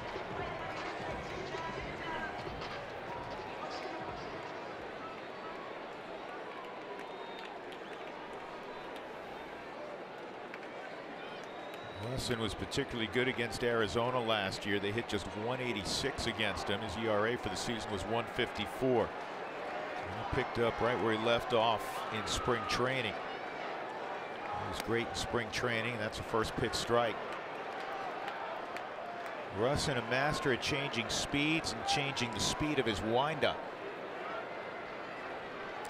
A little more challenging out of the stretch for him. Could still do it once he comes set. 0-2 on Lamb. With Lamb's difficulties, as you mentioned, against lefties, that's where Chris Owings' versatility will come into play for Arizona. He can play so many different spots, outfield, infield. I think too, especially later in the game, in the 7th or 8th inning. And what you'll do on those days, you may see, even though he's a lefty, Daniel Descalso will get a start or two. You see a lot of Owings. He's not in the lineup tonight. The D-backs too are going with 5 guys on their bench. They're going against the norm now in baseball. Yeah, going against the grain. It's funny, when I wrote that in earlier, I was like, this is weird. Right, did I make a mistake? Yeah, especially in an offensive ballpark like Chase Field.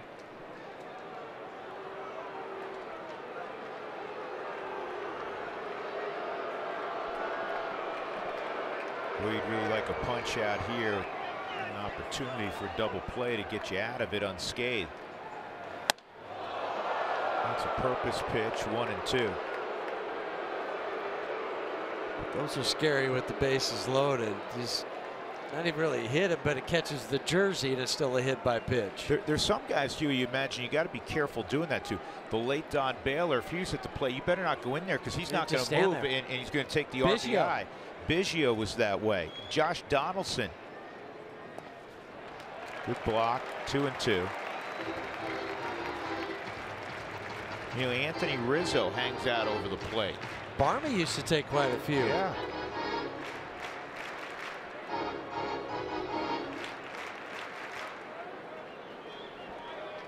I love those guys. They're hard-nosed guys. And that's something, Hugh, you know this from all your time in the big leagues. That'll get a dugout going. Yes, it will. It gets you fired up. 2-2. Got it. That'll get you fired up in the Rockies dugout. Absolutely. They just have so much confidence in Chris Russin, and you understand why. Well, Chris has so much confidence in himself. Who would think left on left he would go change up? I mean, that kind of goes against the book and the norm. You don't want to throw a change up to a left-handed hitter if you're lefty, because that goes right into a swing path. Chris says, I don't care. Care less. Here's Marte.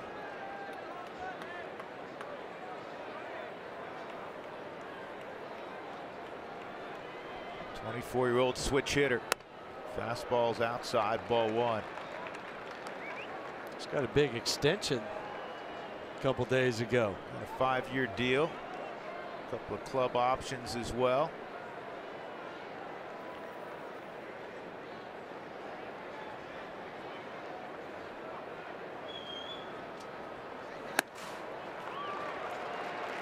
Chris behind 2-0.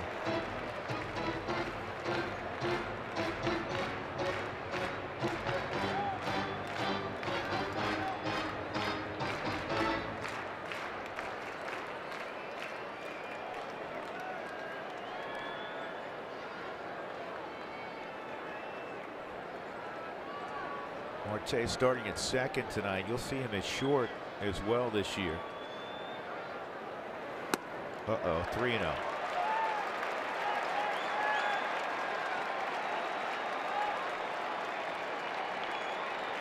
This is a straight line outside the Subaru strike zone with the 3 pitches.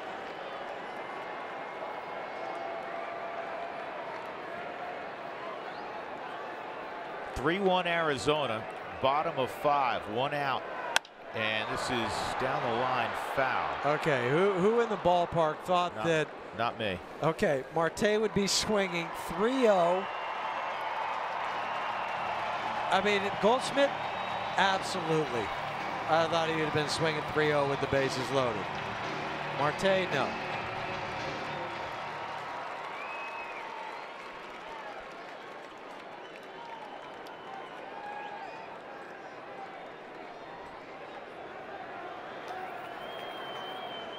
Tough guy to double.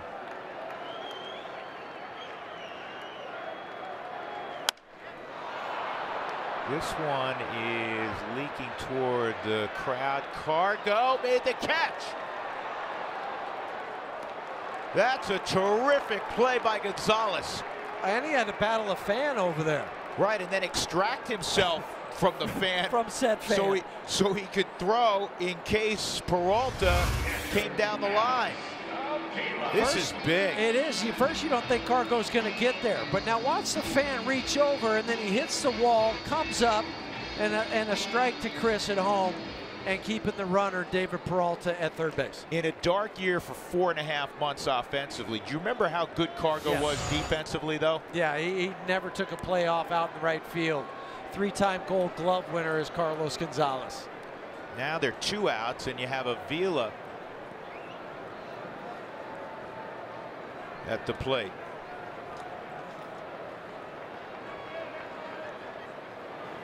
How about the moxie, too, for Chris Rusin, falling behind with the bases loaded, falling behind 3-0. You're like, oh, boy.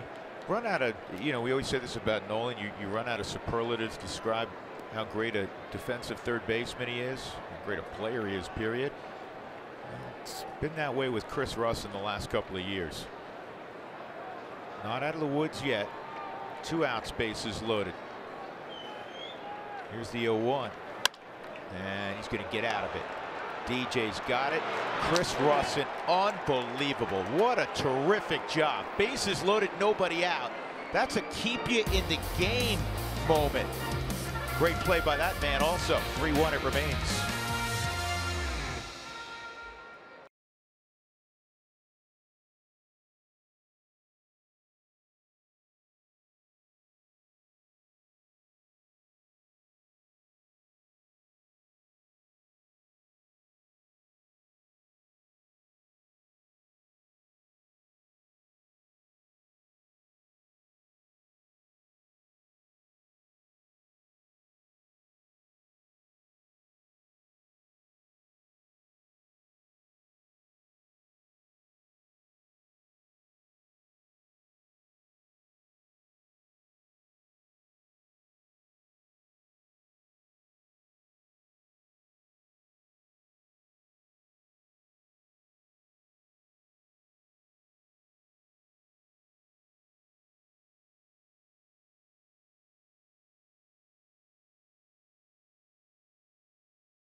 By Carlos Gonzalez.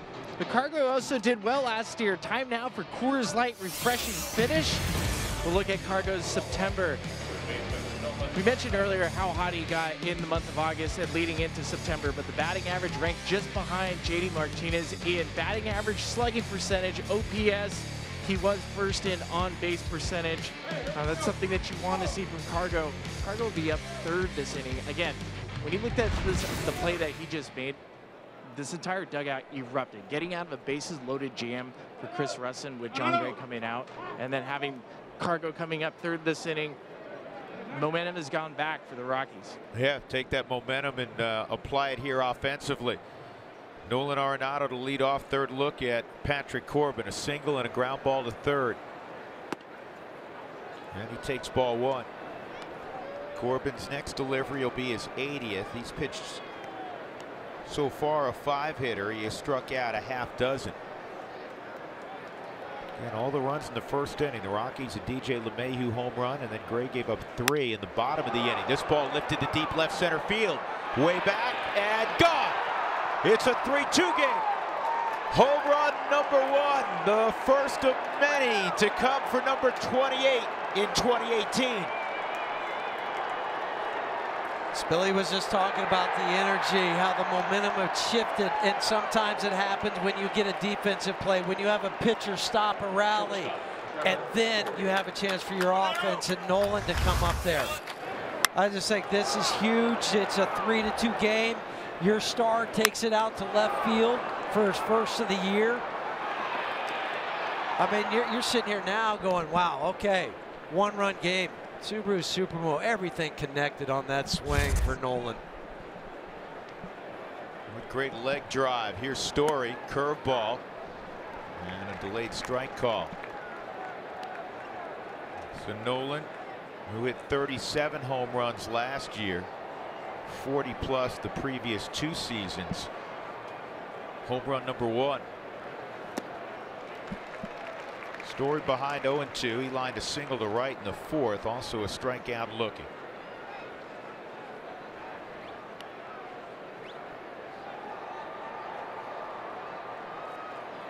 Torey Lovullo has gotten Jorge De La Rosa up.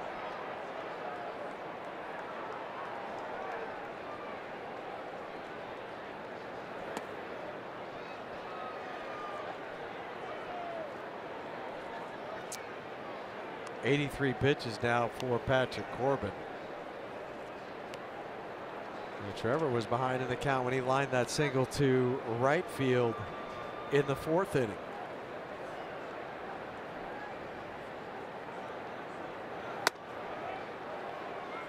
So last year he struck out 191 times, got off to a really rough start. He's going to strike out. It's the era also. But if you eliminate, pick a number, 20 strikeouts, 25, and the ball's in play 20, 25 more times. With his pop, that's 4 or 5 more home runs. The batting average rises a dozen points or so. Foul tip, it was held.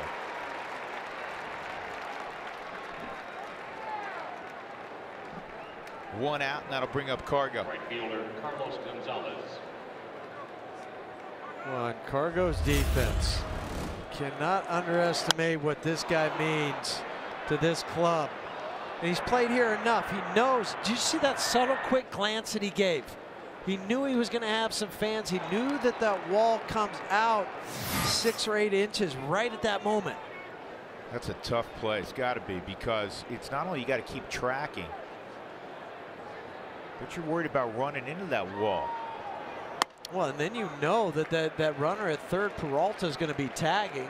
So you got to stop your catch it first, stop your momentum, and then make a throw home.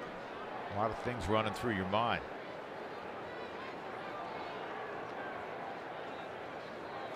Whoa.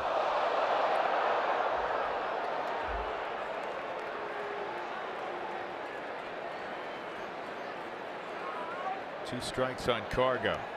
He's a career .421 hitter on opening day.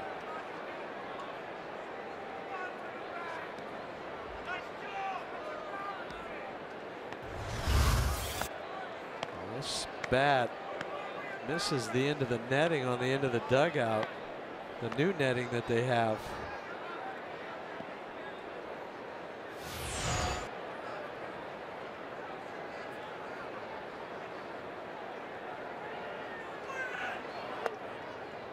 One and two. I was talking to Ken Kendrick before the ball game, and he asked me, he said, can you see the netting? And, you know, in all honesty, I was standing, we're standing by the batting cage, and I couldn't. No. And it's the same stuff the Rockies will have at Coors Field. And I'm telling you, it's really hard to see, which is great for the fans. It'll keep them safe, and it really won't obstruct their view at all. I think the first thing you say, keep them safe. It's the bottom line. Yeah. It's mandatory in all ballparks. But no, I'm with you. You can see right through it. It's good for the fans. That's strike 3. Cargo looking slider, got the express. 2 outs. Strikeout number 8 for Corbin. That'll bring up Desmond.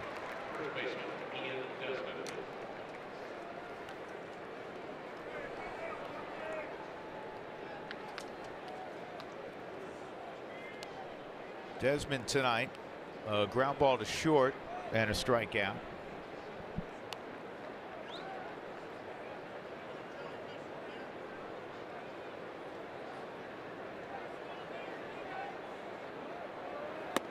Desmond with the change in where he was holding his hands that we discussed in his last at bat. He got off to a slow start in spring training. And he came on. It began with the ball game in Tempe against Ohtani and the Angels, in which he hit 2 home runs in 1 inning. The first one was against Ohtani. When you're changing your swing and you do everything in the offseason to do that, it all becomes then a timing issue. When do you start your swing? When is your timing mechanism in relation to the pitcher? This is through the right side. Good swing there by Ian Desmond. Let's go downstairs, check in again with Spilly. Yeah, it's really important when you look at Ian Desmond, especially last year. We know he led baseball with the most ground ball percentage, and I think when we're looking at his hands, you also have to take into consideration he's trying to get back in his legs in order to get that launch angle, to get the barrel through the zone. He's had to get in his legs. That's been an extreme focus for him over the last 2 weeks, and we're starting to see some dividends, guys. All right, Spilly, it looks like Torey Luvello is going to pull the plug on Patrick Corbin and go to the former Rocky Jorge De La Rosa to face Gerardo Parra. 3-2 after the Nolan Arenado home run.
AT&T Sportsnet is brought to you by Southwest Airlines. Low fares, no hidden fees.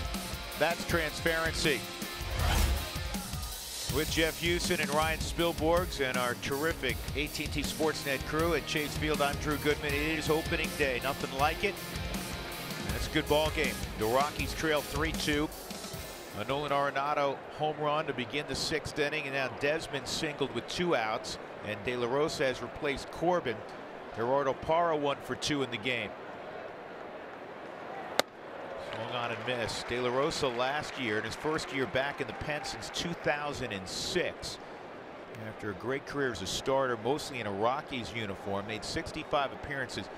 He had 33 inherited runners last year, only 1 scored. That was the best mark, not only in baseball, it was the best mark in like 40 years. 3%.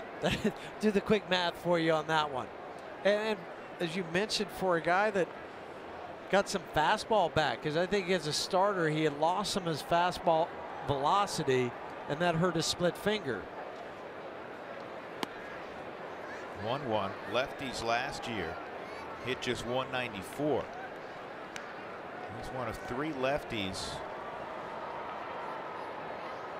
down in the bullpen for Arizona. The Rockies are the same way. They have 3 lefties. Desmond led the club in stolen bases with 15. Dela's a lefty you can run against. 1-2. And I think this might not be a bad time to take off. Right. And normally early in the game you wouldn't do it because the pitcher spot next inning, if you're throwing out, is coming up, but that'll be a pinch hitter, you would think, in the 7th inning. me see Desi take off here.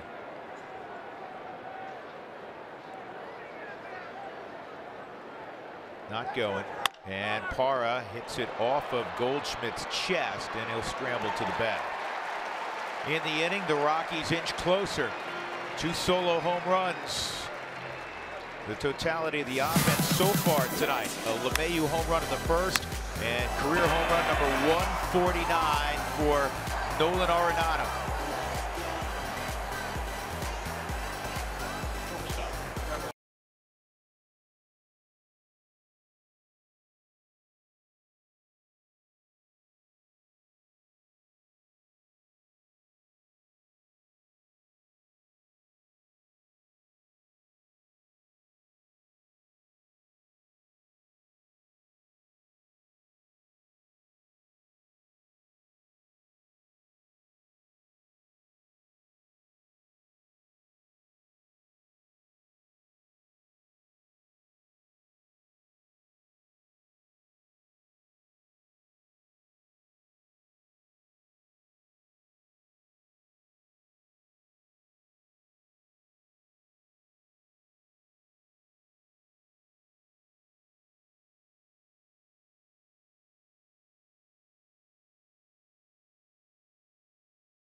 Well, go back to a bases loaded situation that Chris Russin inherited and nobody out. No problem. He gets a strikeout, gets a great play from his Gold Glove right fielder, and then he gets a meek ground out to end the inning and the threat, no harm done. So here's Russin to begin a clean inning in the bottom of the 6th. It's 7, 8, 9. Nick Ahmed, the shortstop. Change up away, ball 1.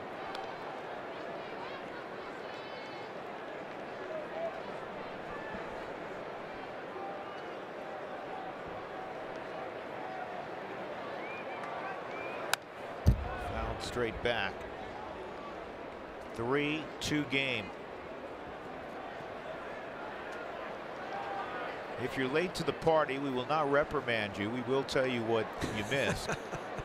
DJ LeMahieu, the second batter of the season, hit a home run to deep left.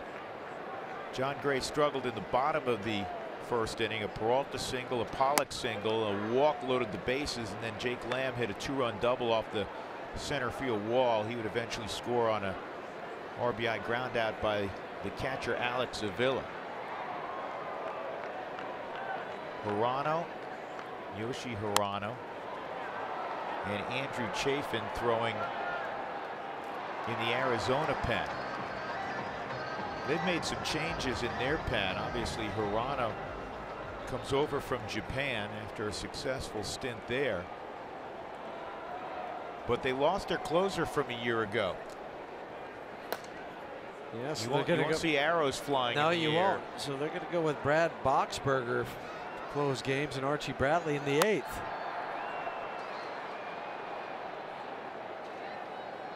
And some people wondering, myself included, would Archie Bradley be the closer, kind of move up into that spot? But just recently, Torey Lovella said, nope, it'll be Boxberger.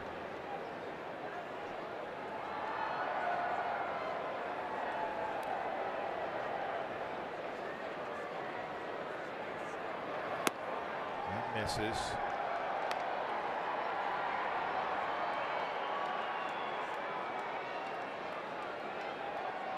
Zach Greinke, no official word yet about Saturday's starter, but kind of hearing rumblings it might be him.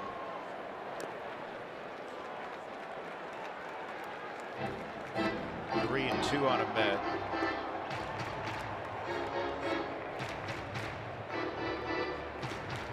Ahmed going a little old school with 2 strikes. And there's Robbie Ray, tomorrow's starter. But for Nick Ahmed going 2 strikes, he chokes up on the bat a couple inches. 3-2. And the cutter missed. So a leadoff walk to Ahmed in a 1-run game.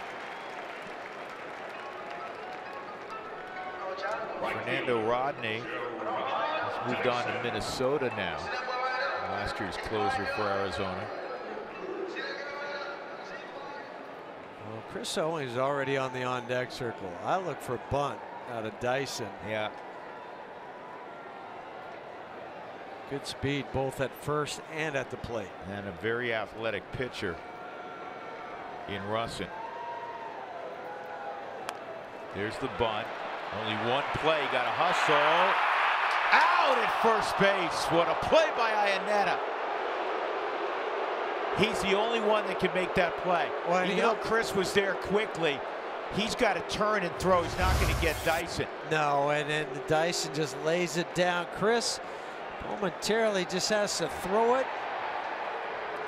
They're going to look at that, I think. He's still at first base.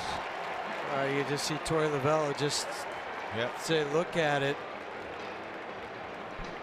Eric Cooper has the call. Foot in the air, foot in the air. He's safe. I think he's safe too.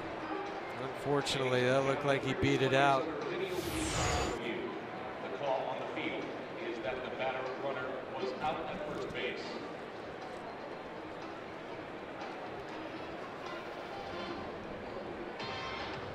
The review was initiated with the manager challenge by the Arizona Diamondbacks.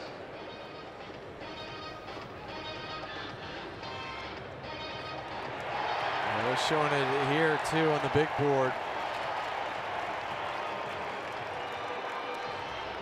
Yes, he is indeed safe.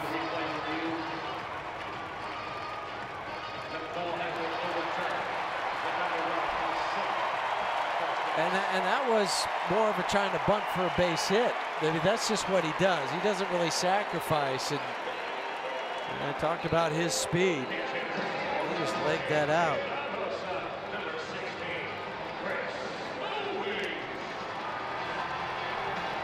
Now you have another guy at the plate that's athletic and has speed, Chris Owings.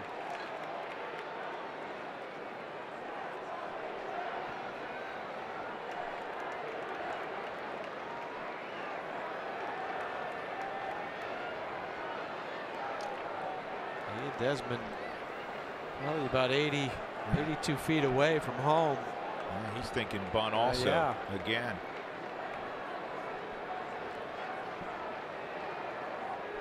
Nolan will angle his body at third and swinging away and hitting it to deep center field is Owings. Playable out there for Charlie. Tagging is the lead runner, Ahmed. Dyson did not move up. It'll be first and third, 1 out. What a play from Charlie in center field to keep Dyson at first base, because when that ball was hit, he went and tagged. But Charlie, quick transfer out of the glove to his hand, got it back in.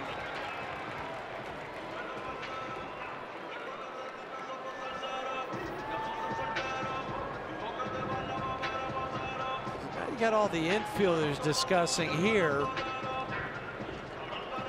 Does this come under the mound visit? Yeah, that's a mound visit. That has to be a mound visit. Yep.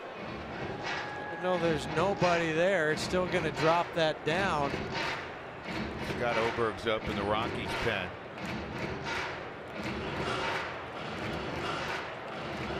Yep, they did charge it. You can see Gary Cedarstrom, signal, and then he also pointed to Arizona to let them know.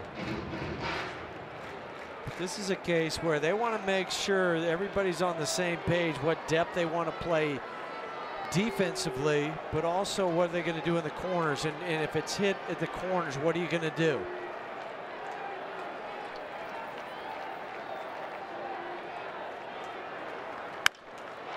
Hit late and foul. You got to figure this is the last hitter for Russin. Yes. 2 right-handers after this. You gotta have to go right on right with Scott.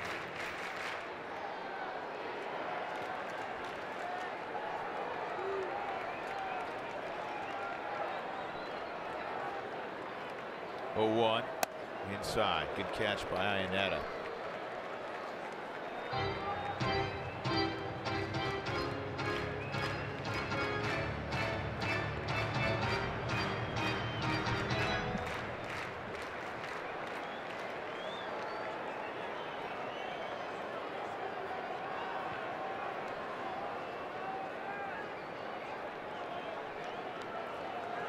Peralta last year at 302 against righties, 269 against lefties, so he hangs in.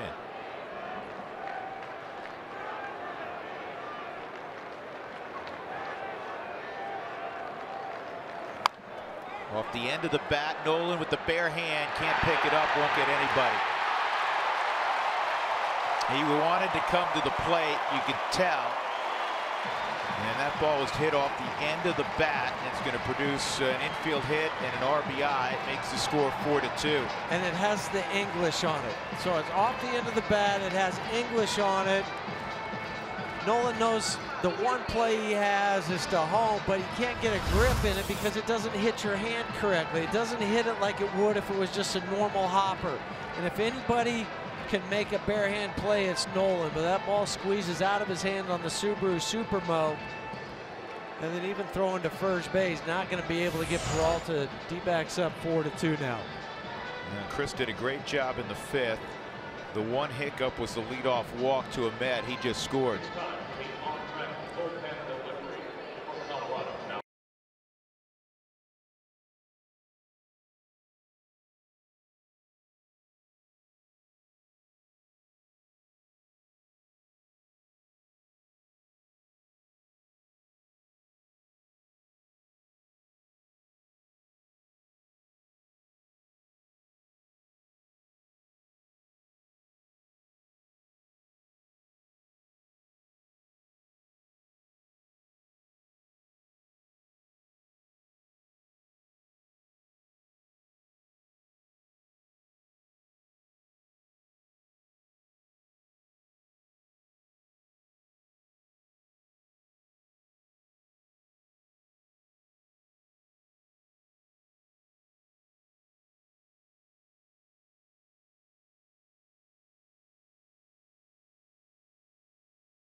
Baseball on day 1 of the 2018 season. Jenny, thanks very much. Nick Markakis, a 3-run walk-off for Atlanta. Stanton on his first swing in a Yankees uniform hit one a mile.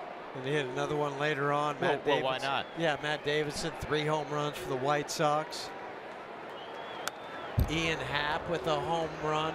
The very first pitch of 2018 against the season. Against the Marlins, and the Fish fans said, we knew it'd be ugly. Really? This quickly? This fast? Scott Oberg finished strong last year. When you talk about the depth of that Rockies pen, this young man may be in line for a breakout season. The stuff is there, Huey. Yeah, it is. You grade it out. It's 97, sometimes 100 miles an hour with the fastball. Sharp, crisp slider. 2 on, 1 out. told me something interesting during spring training, that he doesn't feel like he gets the A+ fastball until the summer rolls around. He just feels stronger as the season progresses, as he's throwing more and more. And it was deep in the summer in LA when he hit 101 on the gun. Back-to-back pitches, 100 then 101. It's fouled off at 95. Some guys will come out in April and May, and then that's when their best fastball is, and it'll start to tail off the more work they get.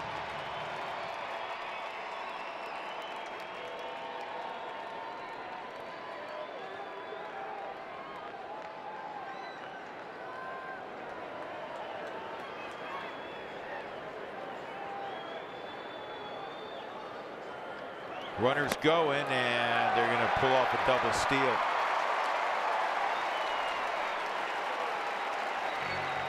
Dyson and Peralta pull off the double steal. Last year, Gerard had 28 stolen bases. He made this one look pretty easy, and then the backside, David Peralta gets his first.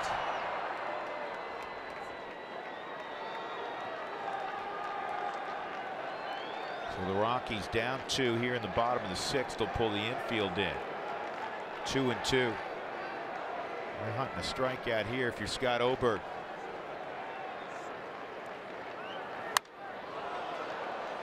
Dialed up 98, and Peralta, or excuse me, and Pollock fouled it off.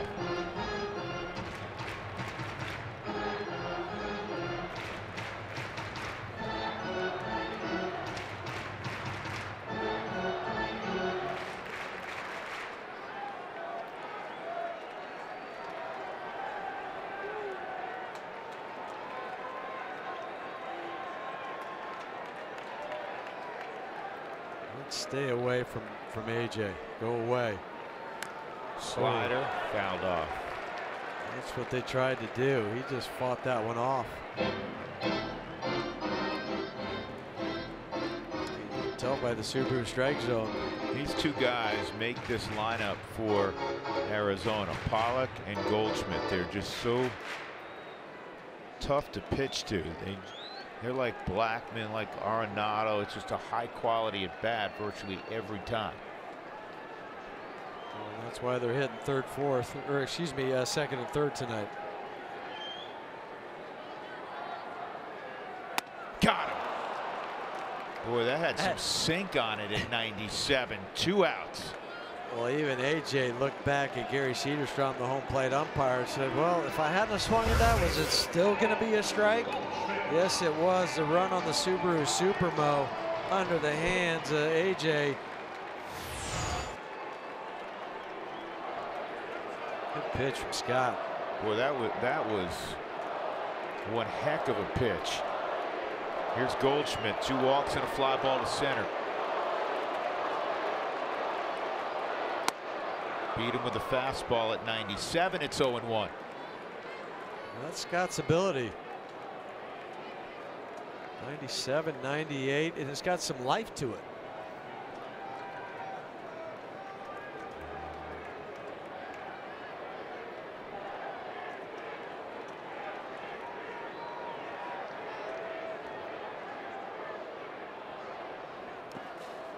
Good job by Chris. A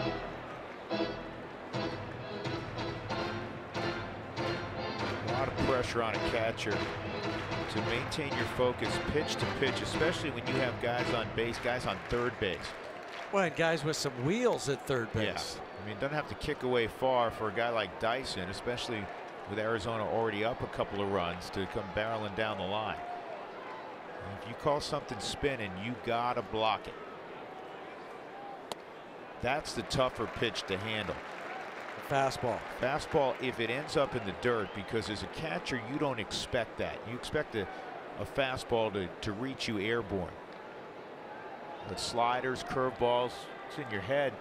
Maybe sometimes the intent of it is to be in the dirt.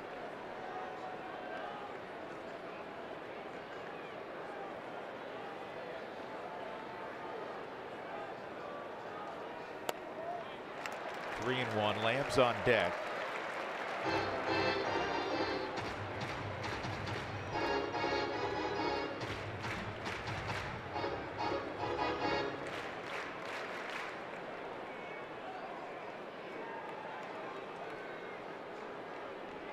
Oberg, third pitcher tonight for the Rockies. Gray went 4+. Gave up 3 runs. Slider, ball 4.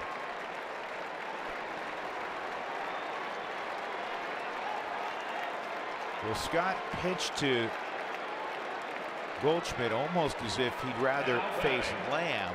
And Lamb's a left-handed bat who drove in 100 last year plus.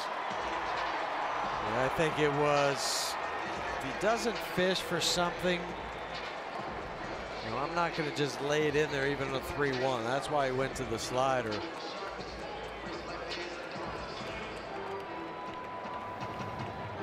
It still goes back. Yeah, I know Jake Lamb had 30 home runs, 105 RBIs last year, but he's still Paul Goldschmidt, so I'm going to pitch around him.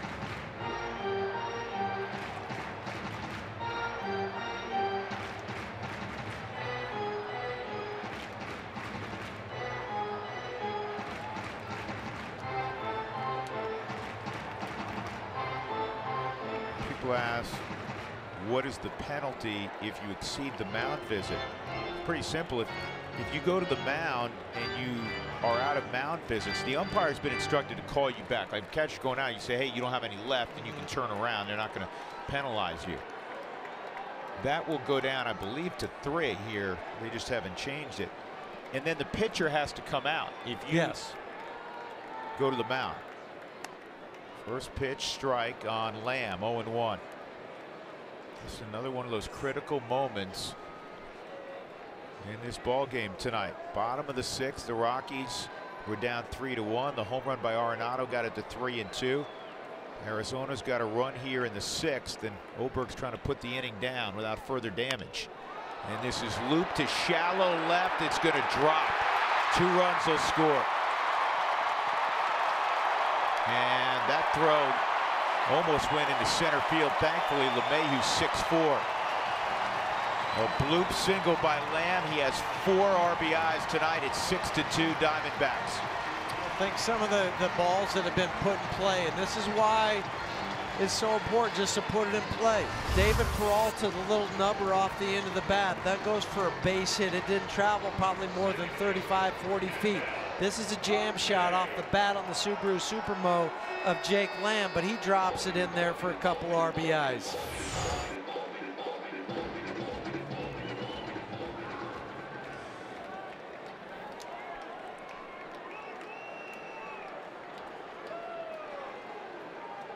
Here's Marte, 1 for 3.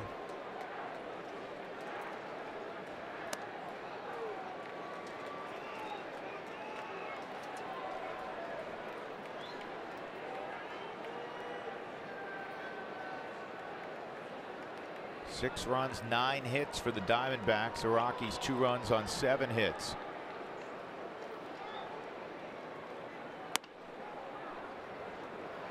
All of those runs charged to Chris Russin, and Chris did such a great job in the 5th.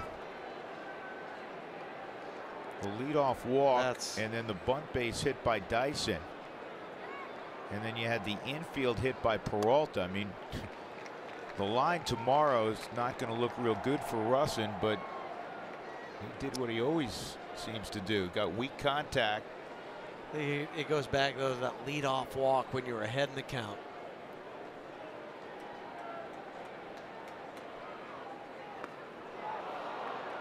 And that'll end the inning, the strikeout of Marte. But damage done. The Rockies now down 6-2 as we go to the 7th at Chase Field.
Lexus look back.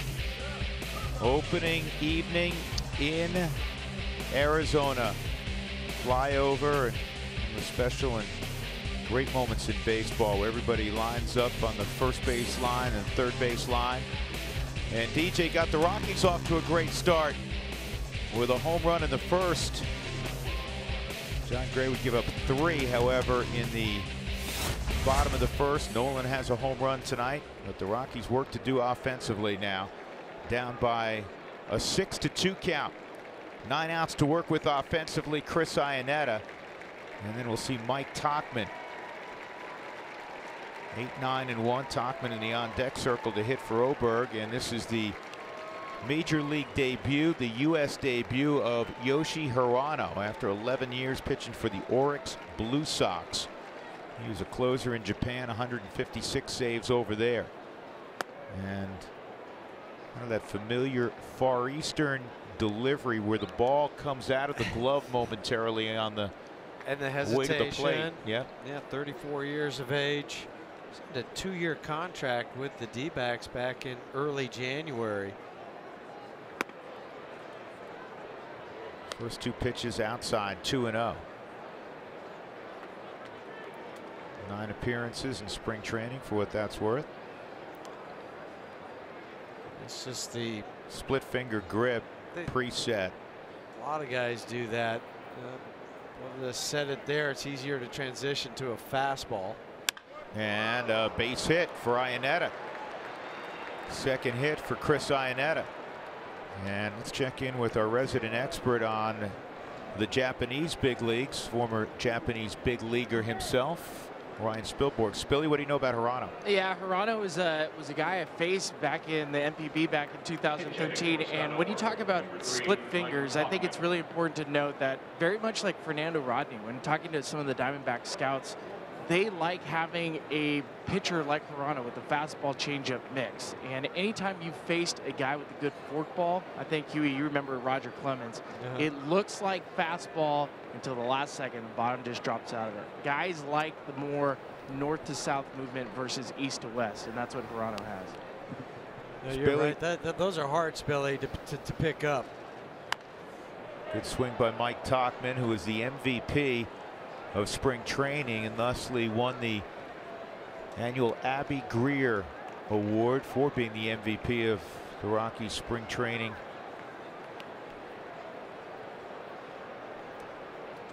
Love that the Rockies honor that little girl who tragically lost her life many years ago in a traffic fatality right outside the ballpark. 0-1 on Tauchman. Outside 1-1 on the former Bradley star. And I know for the players that win it, it's a special award. Corey Sullivan won it. And I know how important it is to Corey.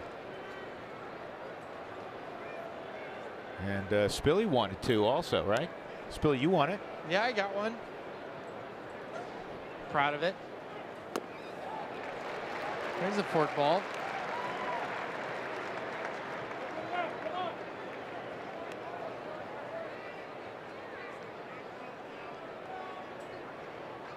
Rockies got to bunch some hits together. Blackman on deck.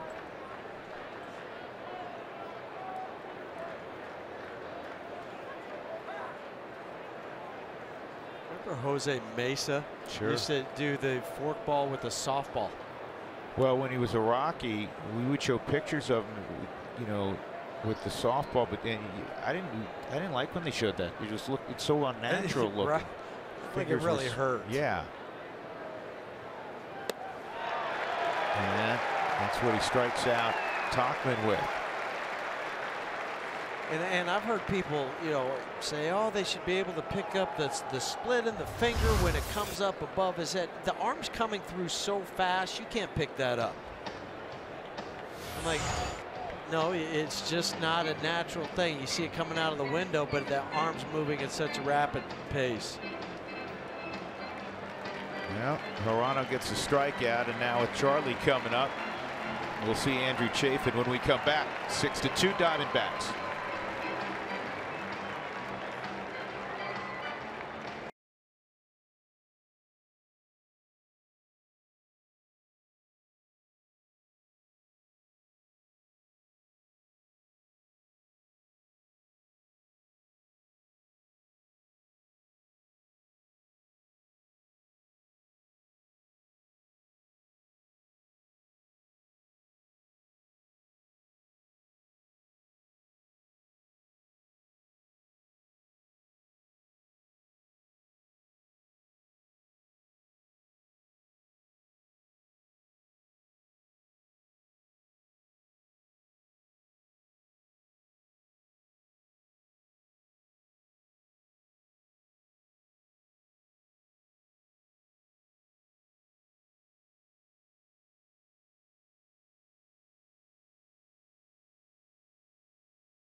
Arenado home run. All fans on Saturday, April 7th, will receive a 2018 Rockies magnet schedule courtesy of our good friends at the Colorado Lottery. I know I take a couple of those and throw them up on the refrigerator. Make sure we know what's going on for the rest of the year. Well, Charlie Blackmon will get the lefty and Andrew Chafin. Career high last year for him in appearances, 71 strikeouts. 71 appearances, a lot for the young man. Second most by a D-backs lefty reliever all time. So I was talking about opponents hitting 246 against them. Lefties hit 222 in 2017.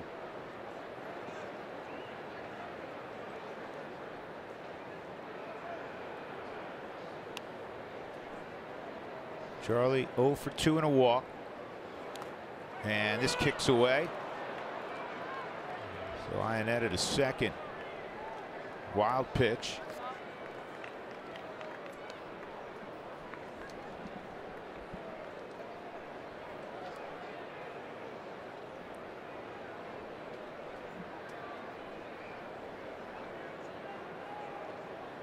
It's just the second time tonight that the Rockies have had a runner in scoring position.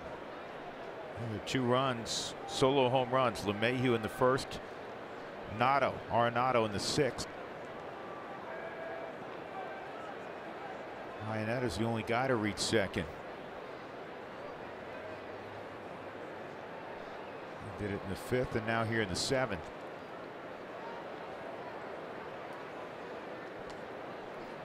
That's when DJ hit in that double play, so the Rockies 0 for 1. D-backs 3 for 15 with runners in scoring position.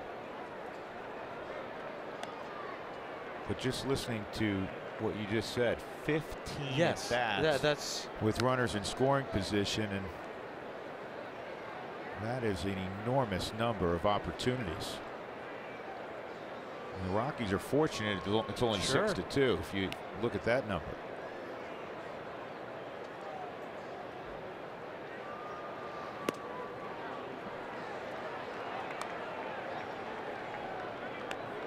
Three and 1.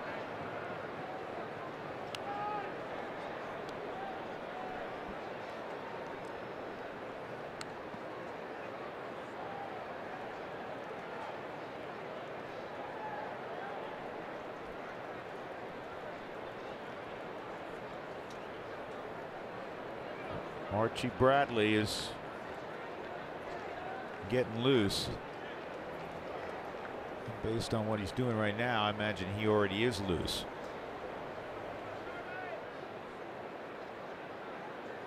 The Rockies got after him last time they saw him in the wild card game.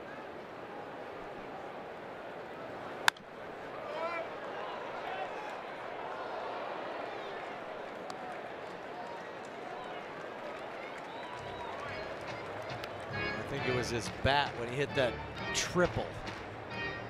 A lot of Rockies fans will remember Archie Bradley for. He hit better than he pitched in that game. That triple was a backbreaker. Yeah, it was. 2 times in that game, as poorly as it started out for Colorado, that you thought, you know what, they're going to pull this thing off. Come all the way back. And then Bradley triple. To extend that lead again.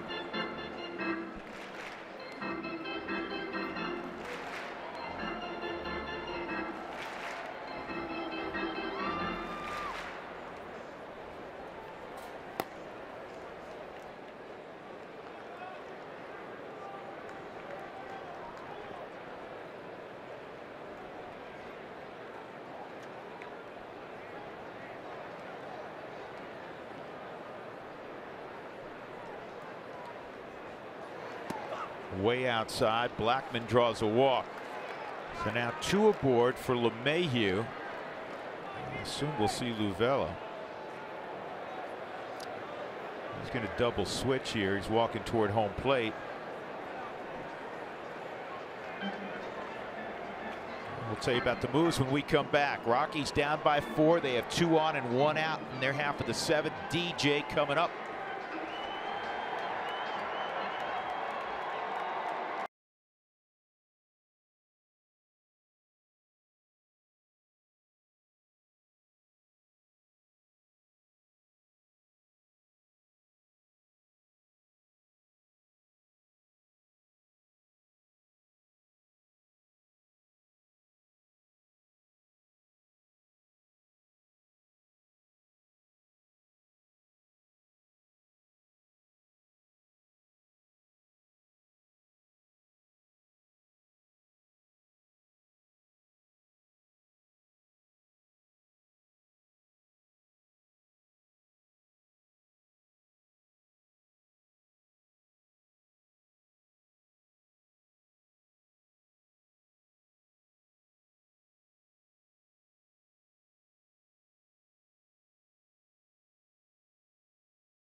here.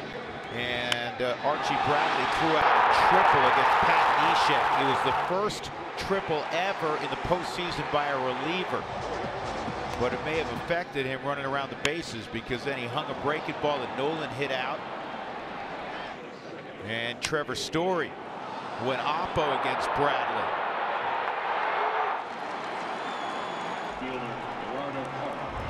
But last year, he was the National League version of Cleveland's Andrew Miller. He could work more than an inning, variety of late inning setup roles. He was second in the National League in holds with 25. His whip was right around 1. 5th in ERA. He's got a loud fastball. I think this role suits his personality. You know, they tried to start him for a little bit, but last year was his coming out party where he was the man coming in for an inning plus, sometimes 2 innings, where he could just let it eat. He's got some fuzz on the heater. Misses there. 1 ball, 1 strike.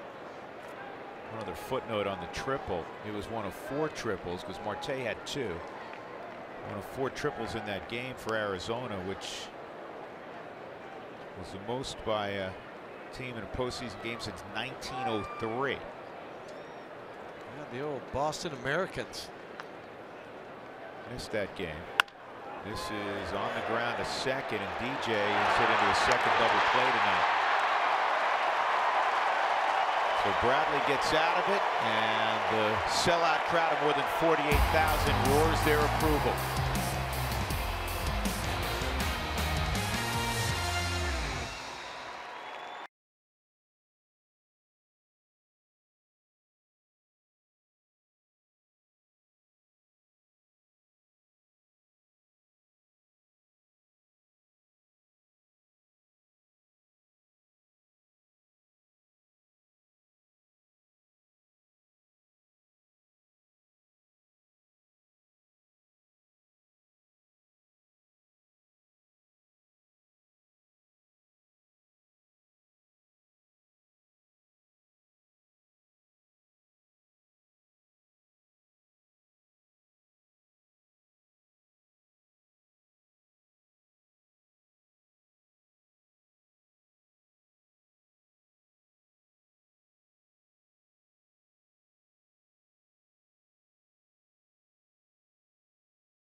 Game of the season. Obviously spring training is over, but we get an opportunity to look back at some of the spring training shenanigans that the Rockies had. Some of the team building. Charlie Blackmon with the fishing competition set up by Wade Davis, who ended up winning that.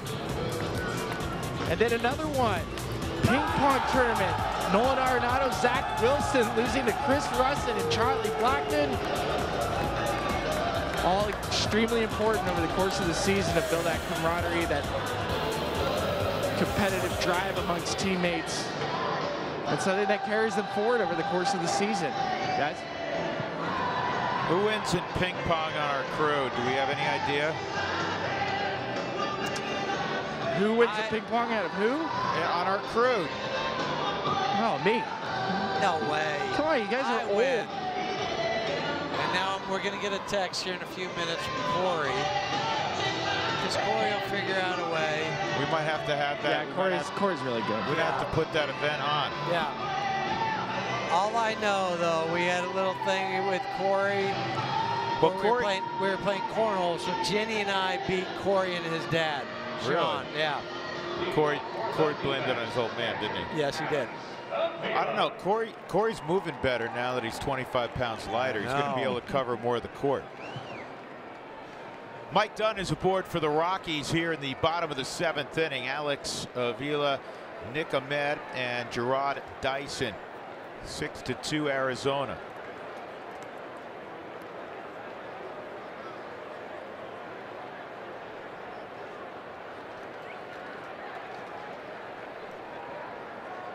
Second year with the Rockies for Mike Dunn.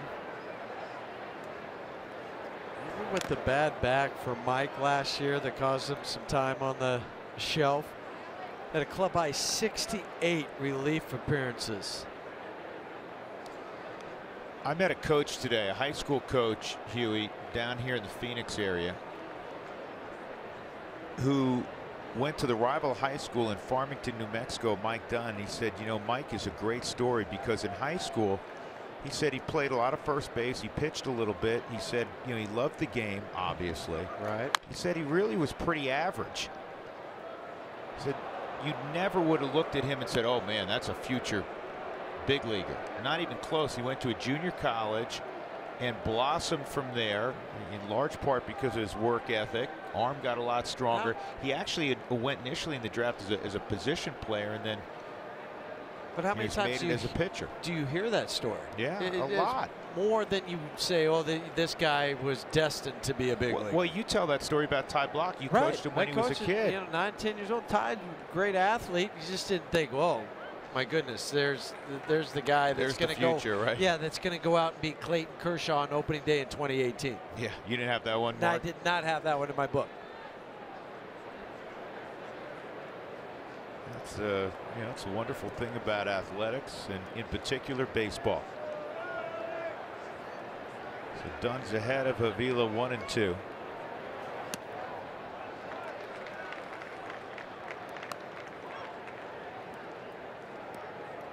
Avila 1 for 3 tonight. Got an RBI ground out back in the first.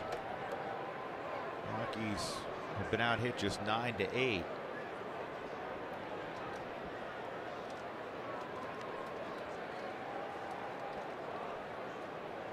Mike was drafted by the Astros back in '03 as an outfielder. Went in the 14th round.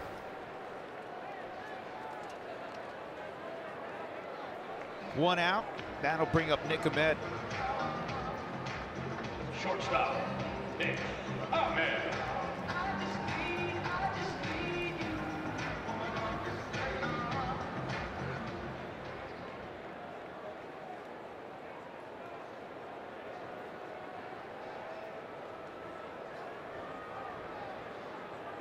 You know what I just realized, Huey?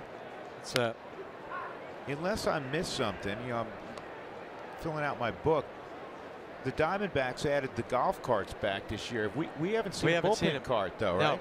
No. I think guys are so used to and like to jog in. There's the one in the Diamondbacks bullpen, and they have to provide them for both teams. And, you know, it's at the discretion of the pitcher. They don't have to use them, as we've seen tonight. But that was a big story for a couple of days during the offseason. And these guys become creatures of habit. You know what? I have to think, there's no way I would take that ride in. Just pride. I can't jog 200, you know, or 350 feet. I saw him down and parked in the tunnel when we came in today. Well, you used it to get to the clubhouse today. Right? Why not? Yeah. I mean, because it was there. Right. Who was it a few years ago that at the All-Star game came sliding in at home plate? Reliever. Couldn't do that anymore. This ball lined to the gap, left center field. Parr on the move, and he got there, couldn't make the catch, and then he got hurt.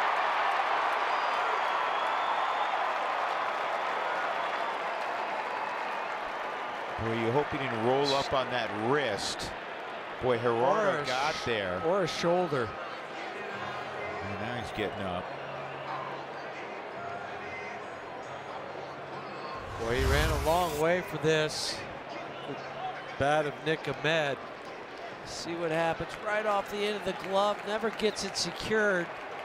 And the hard thing is you don't get a chance to brace yourself. So watch how outstretched he is on the Subaru Supermo. Never gets that arm tucked back in, and that's when you get the hyperextension of the shoulder.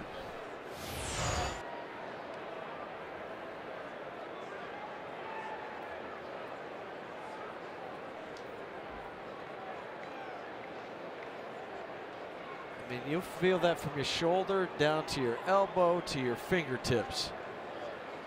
And the good news is Doogie is convinced he's okay. Keith Duggar and GP is going to stay in the game. That's great.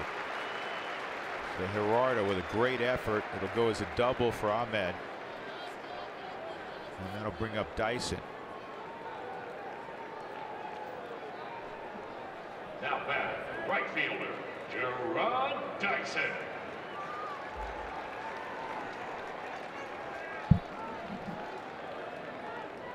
Gerard Dyson, a bunt single in the 6th inning.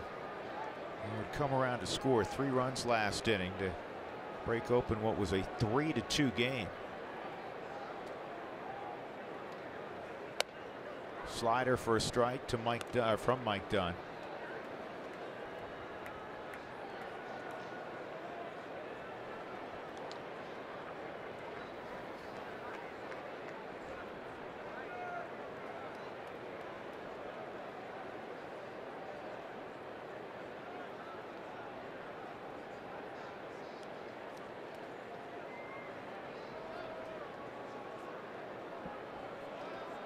Watching Parr out there off camera in left field. He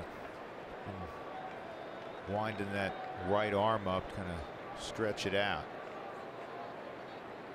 You have to keep moving it.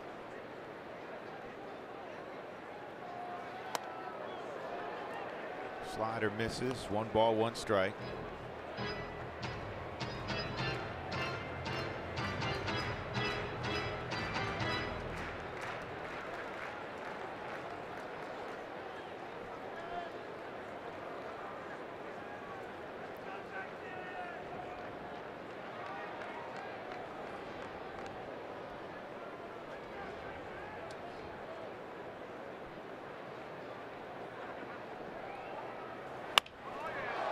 Shallow right, Cargo coming. He can't get it, and it goes by him. Ahmed will score. Dyson can fly. He'll be at third easily. 7-2. It'll go as a triple.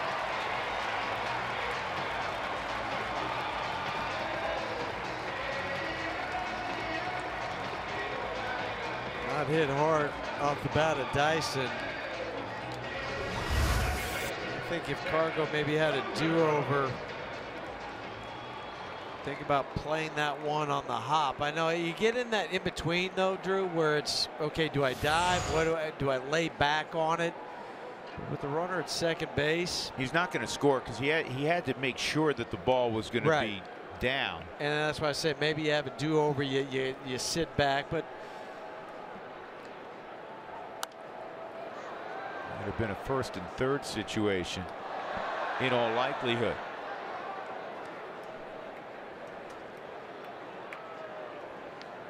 First at bat tonight for Marrero, who came into the double switch last half inning. This is Devin Marrero with Boston last year. Really good glove, runs well.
Remains a 2-strike count on Marrero.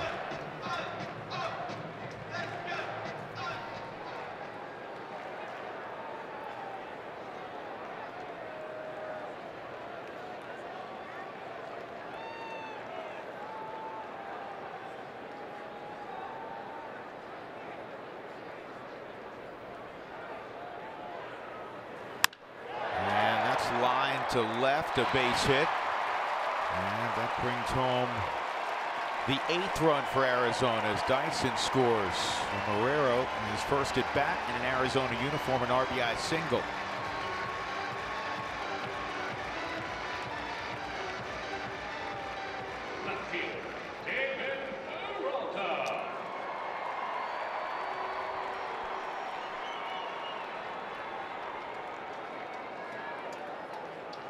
David Peralta's 3 for 4 tonight. When you look at the lineup tonight for Arizona, just going through my book, every starter has a hit except for Paul Goldschmidt, but he has 3 walks. Arizona now, Drew, 5 for 17 with runners in scoring position. Yeah, I keep looking at the number of opportunities. You have 17 at bats with runners on. You're in a real good place to score a number of runs.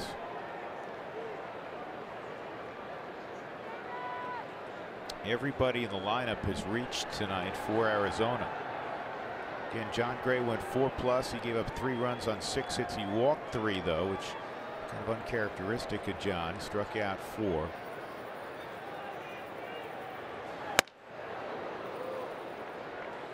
His line would have been much worse if not for the great job of Chris Russin getting out of a bases loaded, nobody out situation in the 5th. And then Russin got nicked for 3 the next inning on an infield hit, a bunt base hit, and a bloop.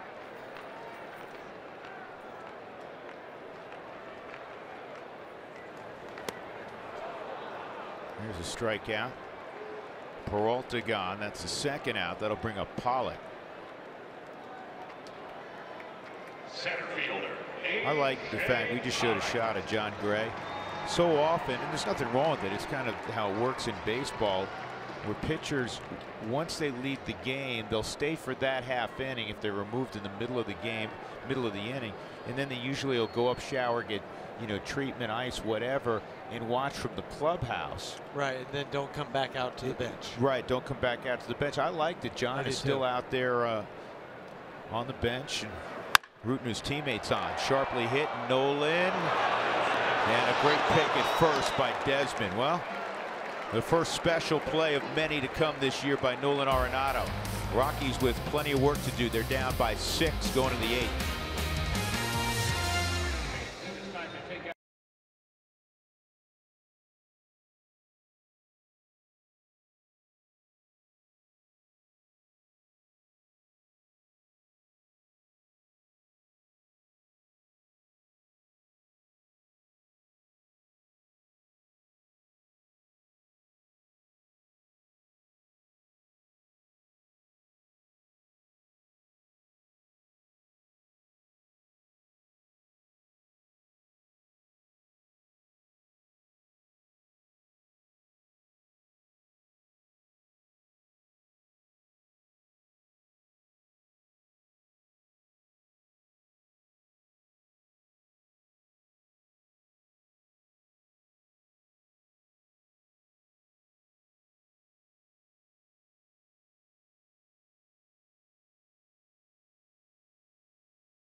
At RM on Twitter to receive alerts for the Rockies Taco Special throughout the year when the Rockies do score 7 or more in a game.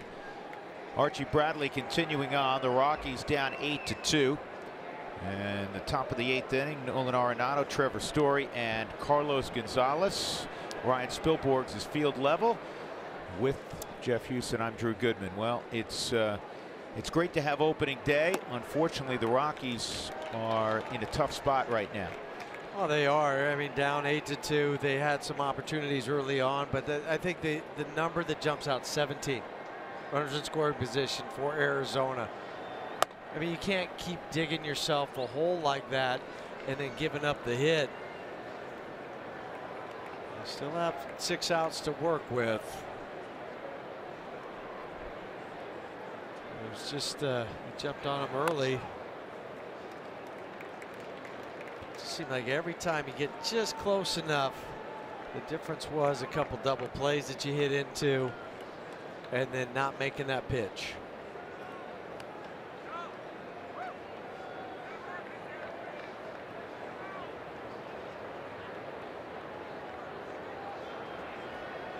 Here's the 1-2 on the ground foul.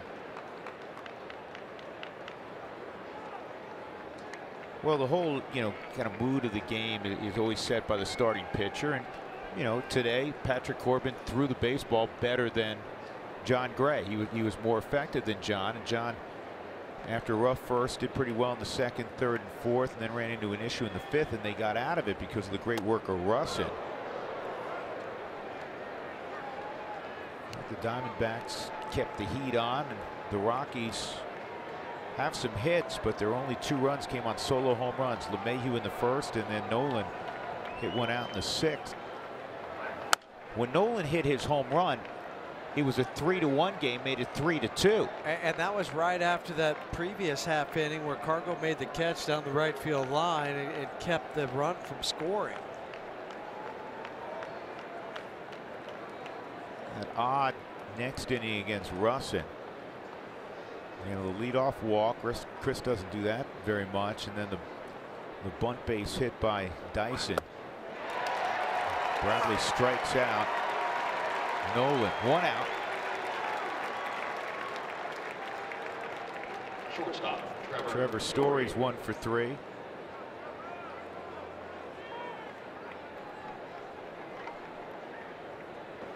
It was 20 years ago that the Rockies met the Diamondbacks here in the first game ever for this franchise, the Diamondback franchise. Rockies won 9-2 behind a strong performance from the late Darryl Kyle. DK, Darryl Kyle went 7 strong that April day in 1998.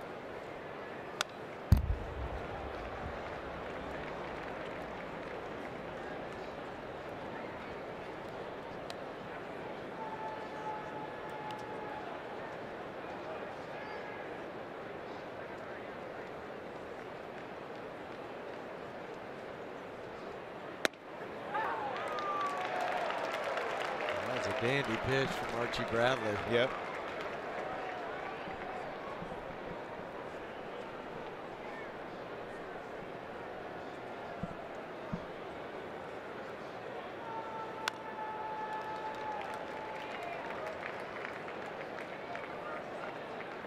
One and 2 on Story. Hit 370 during the spring, one of the top averages in Major League Baseball during the month of practice.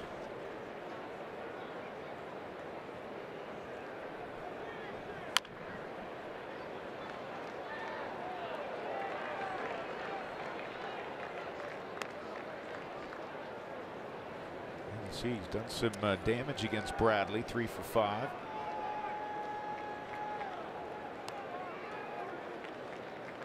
You could also tell during the month of practice, March, for Trevor, how relaxed he was. Got him with a fastball up.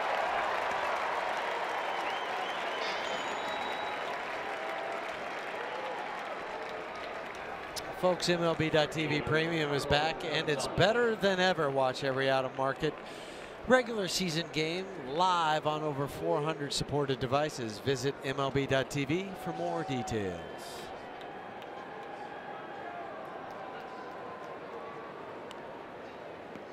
Cargo making his 9th opening day start in the Rockies uniform. That ties Troy Tulowitzki for 2nd on the Rockies all-time list, behind, of course, Todd Helton. Helton made 16. Larry Walker 8. Dante Bichette with 7.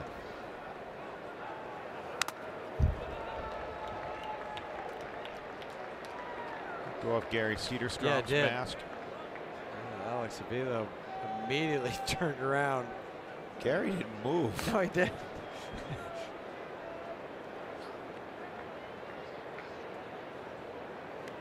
Well, we always say catchers and umpires get to be old friends throughout the evening. They don't always see eye to eye now, but they take care of one another. Yeah, it is a little fraternity.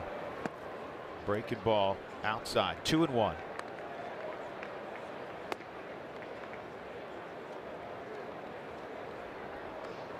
I love Major League Baseball. I was watching spring game, and pitchers warming up, and literally his first 3 pitches were in the dirt, and each one just warming up.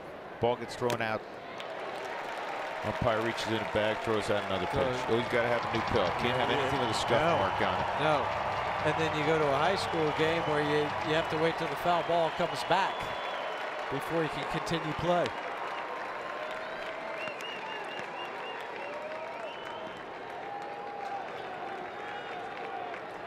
Two outs, 2-2 on Cargo. 0 for 3 tonight.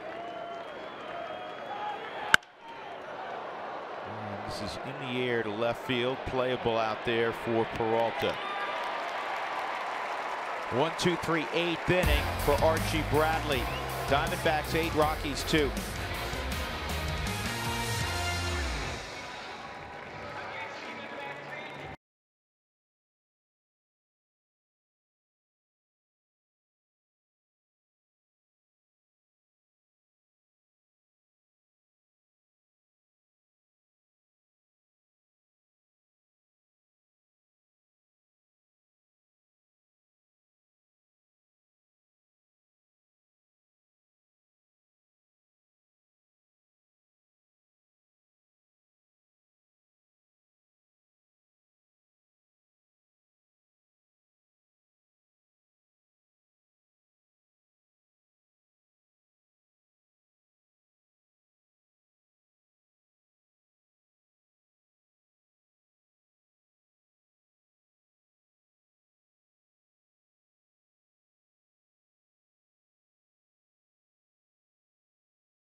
T-Sportsnet is brought to you by Southwest Airlines. Low fares, no hidden fees. That's transparency.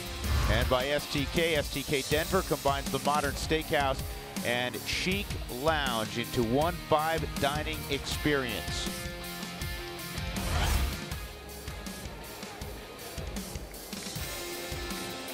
Diamondbacks 8, Rockies 2. Adam Ottavino will throw the 8th inning for Colorado. Looking for a bounce back year. Paul Goldschmidt will lead it off. Slider, strike 1. Well, for Adam, the 63 appearances he had was 3rd most on the Rockies. What got him in trouble last year was the walks. 39 walks, which was a career high. He also did strike out quite a few guys, but that was the problem. It was either feast or famine for Adam. Well, he walked more than 6 hitters per 9 innings pitched, and that's not going to work, and something he really focused on in spring training. And he had a solid spring. Here's the 0-2, and that's 3 pitches. See you later. That was fast. Pitch backwards there, and Otto will do that. Slider, 94-mile-an-hour fastball with movement. Third baseman. They went with the straight fastball. Goldsmith knows it. He was looking for the slider, got the fastball, and take a seat. Otto's first 7 years in the big leagues, he averaged a little more than 3 walks per 9 innings. And then last year was 6.6. One of the biggest keys, we discussed this frequently last year, Huey, with Adam, is not only staying ahead of hitters, not losing hitters, but it's getting lefties out. Yeah, the righties didn't have a problem against him because he could throw that hip side hip side slider and lock him up, but really didn't have that out pitch for the lefty. He's going to go slider again. 1-1 on Lamb, who's driven in 4 tonight. That's a new opening day record for Arizona. 1-2. 2-run double in the first, and a 2-run single in the 6th. Lamb drove in 105 last year. UW product, not your UW. No? No, not Wyoming, Washington. A colleague for the Seattle Mariners, Mike Blowers, went to school. Yep. So look at that Rockies pen, and the headliners now clearly Wade Davis, the latest addition, Brian Shaw, Jake McGee back in the fold. But if Adam Ottavino, a former closer, can return to form, Scott Oberg, who's so young and talented, and then Carlos Estevez, who's starting the year on the disabled list with an oblique injury, Jairo Diaz, who's in AAA, and Jairo was magnificent in spring training, missed basically all of last year. I mean, there's a lot of guys.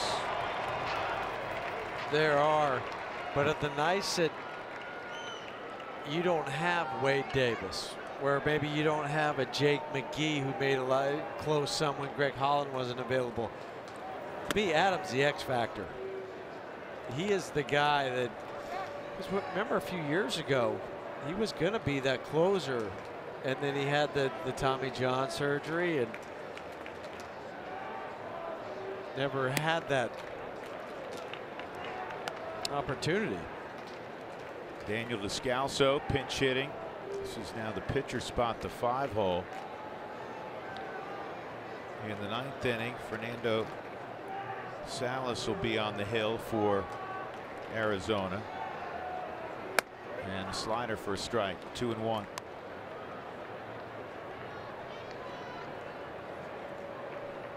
Good years in a Rockies uniform for Descalso. He had a really good year for Arizona last season. 3-1. Had a walk-off home run against the Rockies, in fact, here in this building. That was in the 11th inning in a game that was started by Herman. He pitched a brilliant game that day.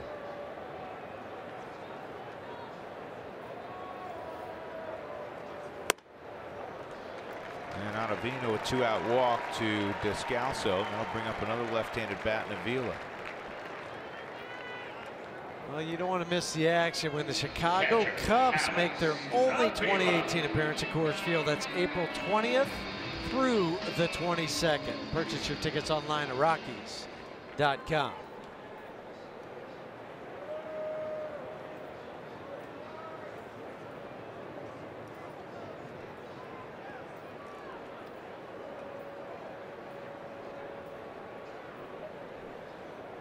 Avila single back in the 4th inning, 1 for 4. He does have an RBI on a ground out in the 1st inning. Avila starting behind the plate today. So they've had 5 different opening day catchers the last 5 years. And we just saw one of them 2 days ago in the final spring training game against Seattle. Tuffy Gozwich, who did not make the Mariners 25-man roster. He's going to go to Tacoma. Gozwich started a couple years back on opening day for Arizona. Of course, Miggy started. Well, Miguel Montero, you know, for several years was the guy. Miguel Montero made the Washington Nationals. Last year was Jeff Mathis. And Mathis is now the number 2 this year to Avila. 1-2.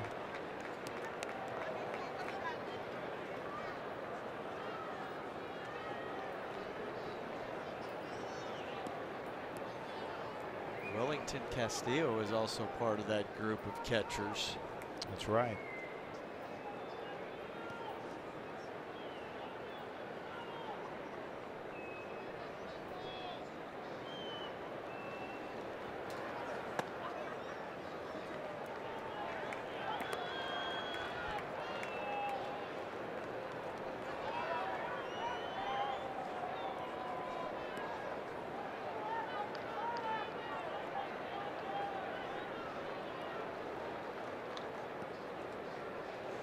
Two balls, 2 strikes on Avila.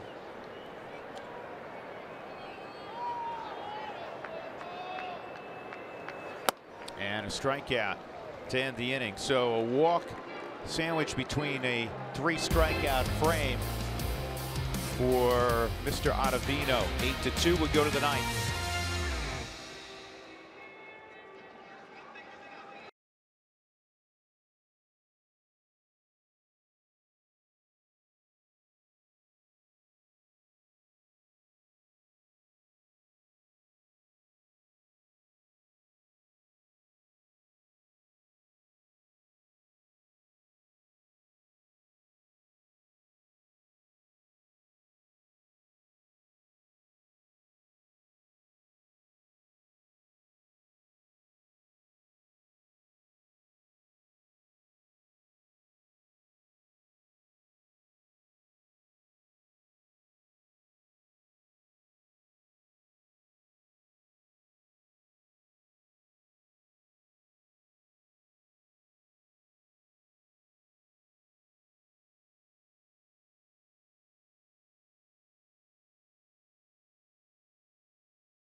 To Arizona, and Fernando Salas is aboard, the 32-year-old who was a non-roster invitee to spring training and made the club. Last year, 61 appearances between pitching for the Mets and the Angels.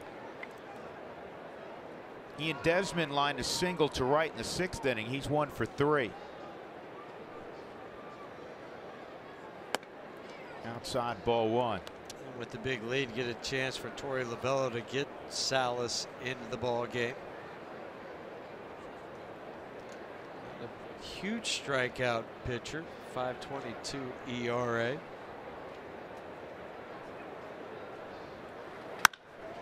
This is hit hard to center field and caught out there by A.J. Pollock. 1 out.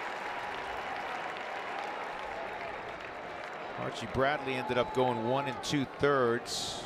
Had a couple of strikeouts, nothing else across. Left fielder, Gerardo Parra. Patrick Corbin on the plus side.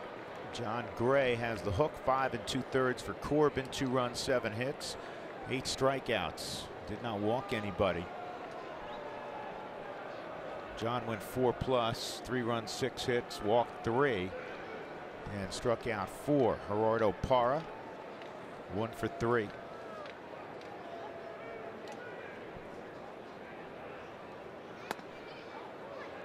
Saw some good swings tonight from Ian Desmond. Yeah, it was nice to see. You know, that line out just a moment ago, then that base hit to right field for Ian.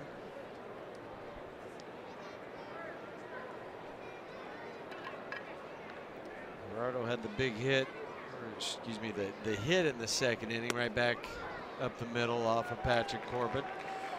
But what I was thinking here as I'm watching this, I think back to when he dove for that ball, kind of hyperextended the shoulder, still see him in the game. It might be a little sore tomorrow when he wakes up. He's still getting that 4th at bat tonight. Yeah, tomorrow may be one of those days where against a dominant lefty like Robbie Ray, Rockies didn't do it against a lefty today in Patrick Corbin. The Rockies have so many left-handed bats in that outfield where you may see Buddy Black, and some of that feeling may be how sore Parra is tomorrow, but you may see Pat Valaika, you just saw in the dugout there, go to first base and Desmond go to left to get that additional right-handed bat. 2 outs. And then you also can get Pat a start. He's going to be a valuable guy coming off the bench, but just get one more right-hander. Parra's taking some good passes tonight. Yeah, just looking at that swing.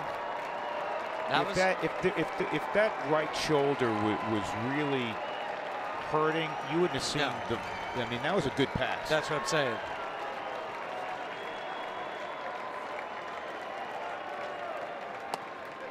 Chris takes a strike. Ionetta's the only guy in the lineup with a multi-hit evening. He's 2 for 3, 2 sharp singles tonight for Ionetta in his return to the Rockies.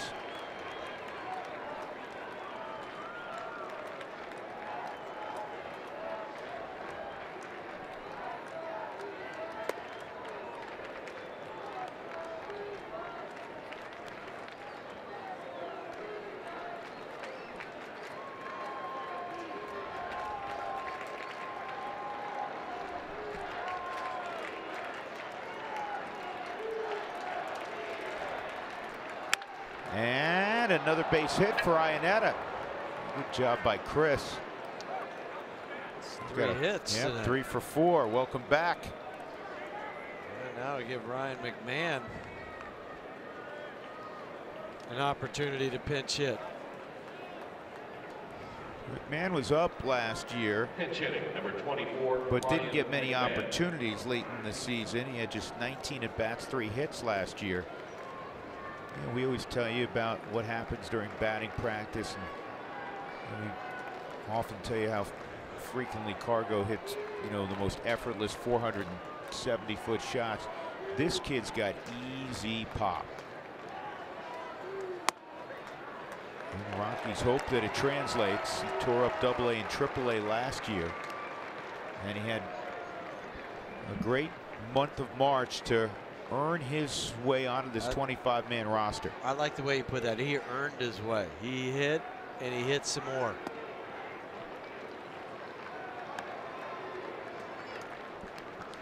A really good athlete.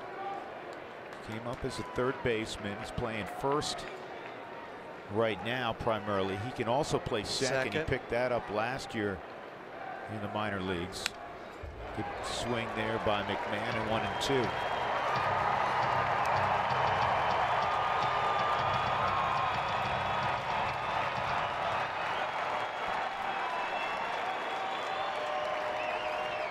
Tyler Anderson will be on the hill tomorrow for the Rockies. Yep, Anderson and Robbie Ray. 2 and 2.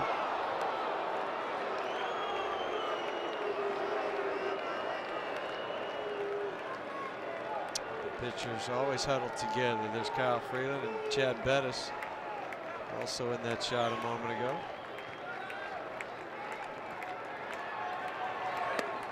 Outside, 3-2 on McMahon.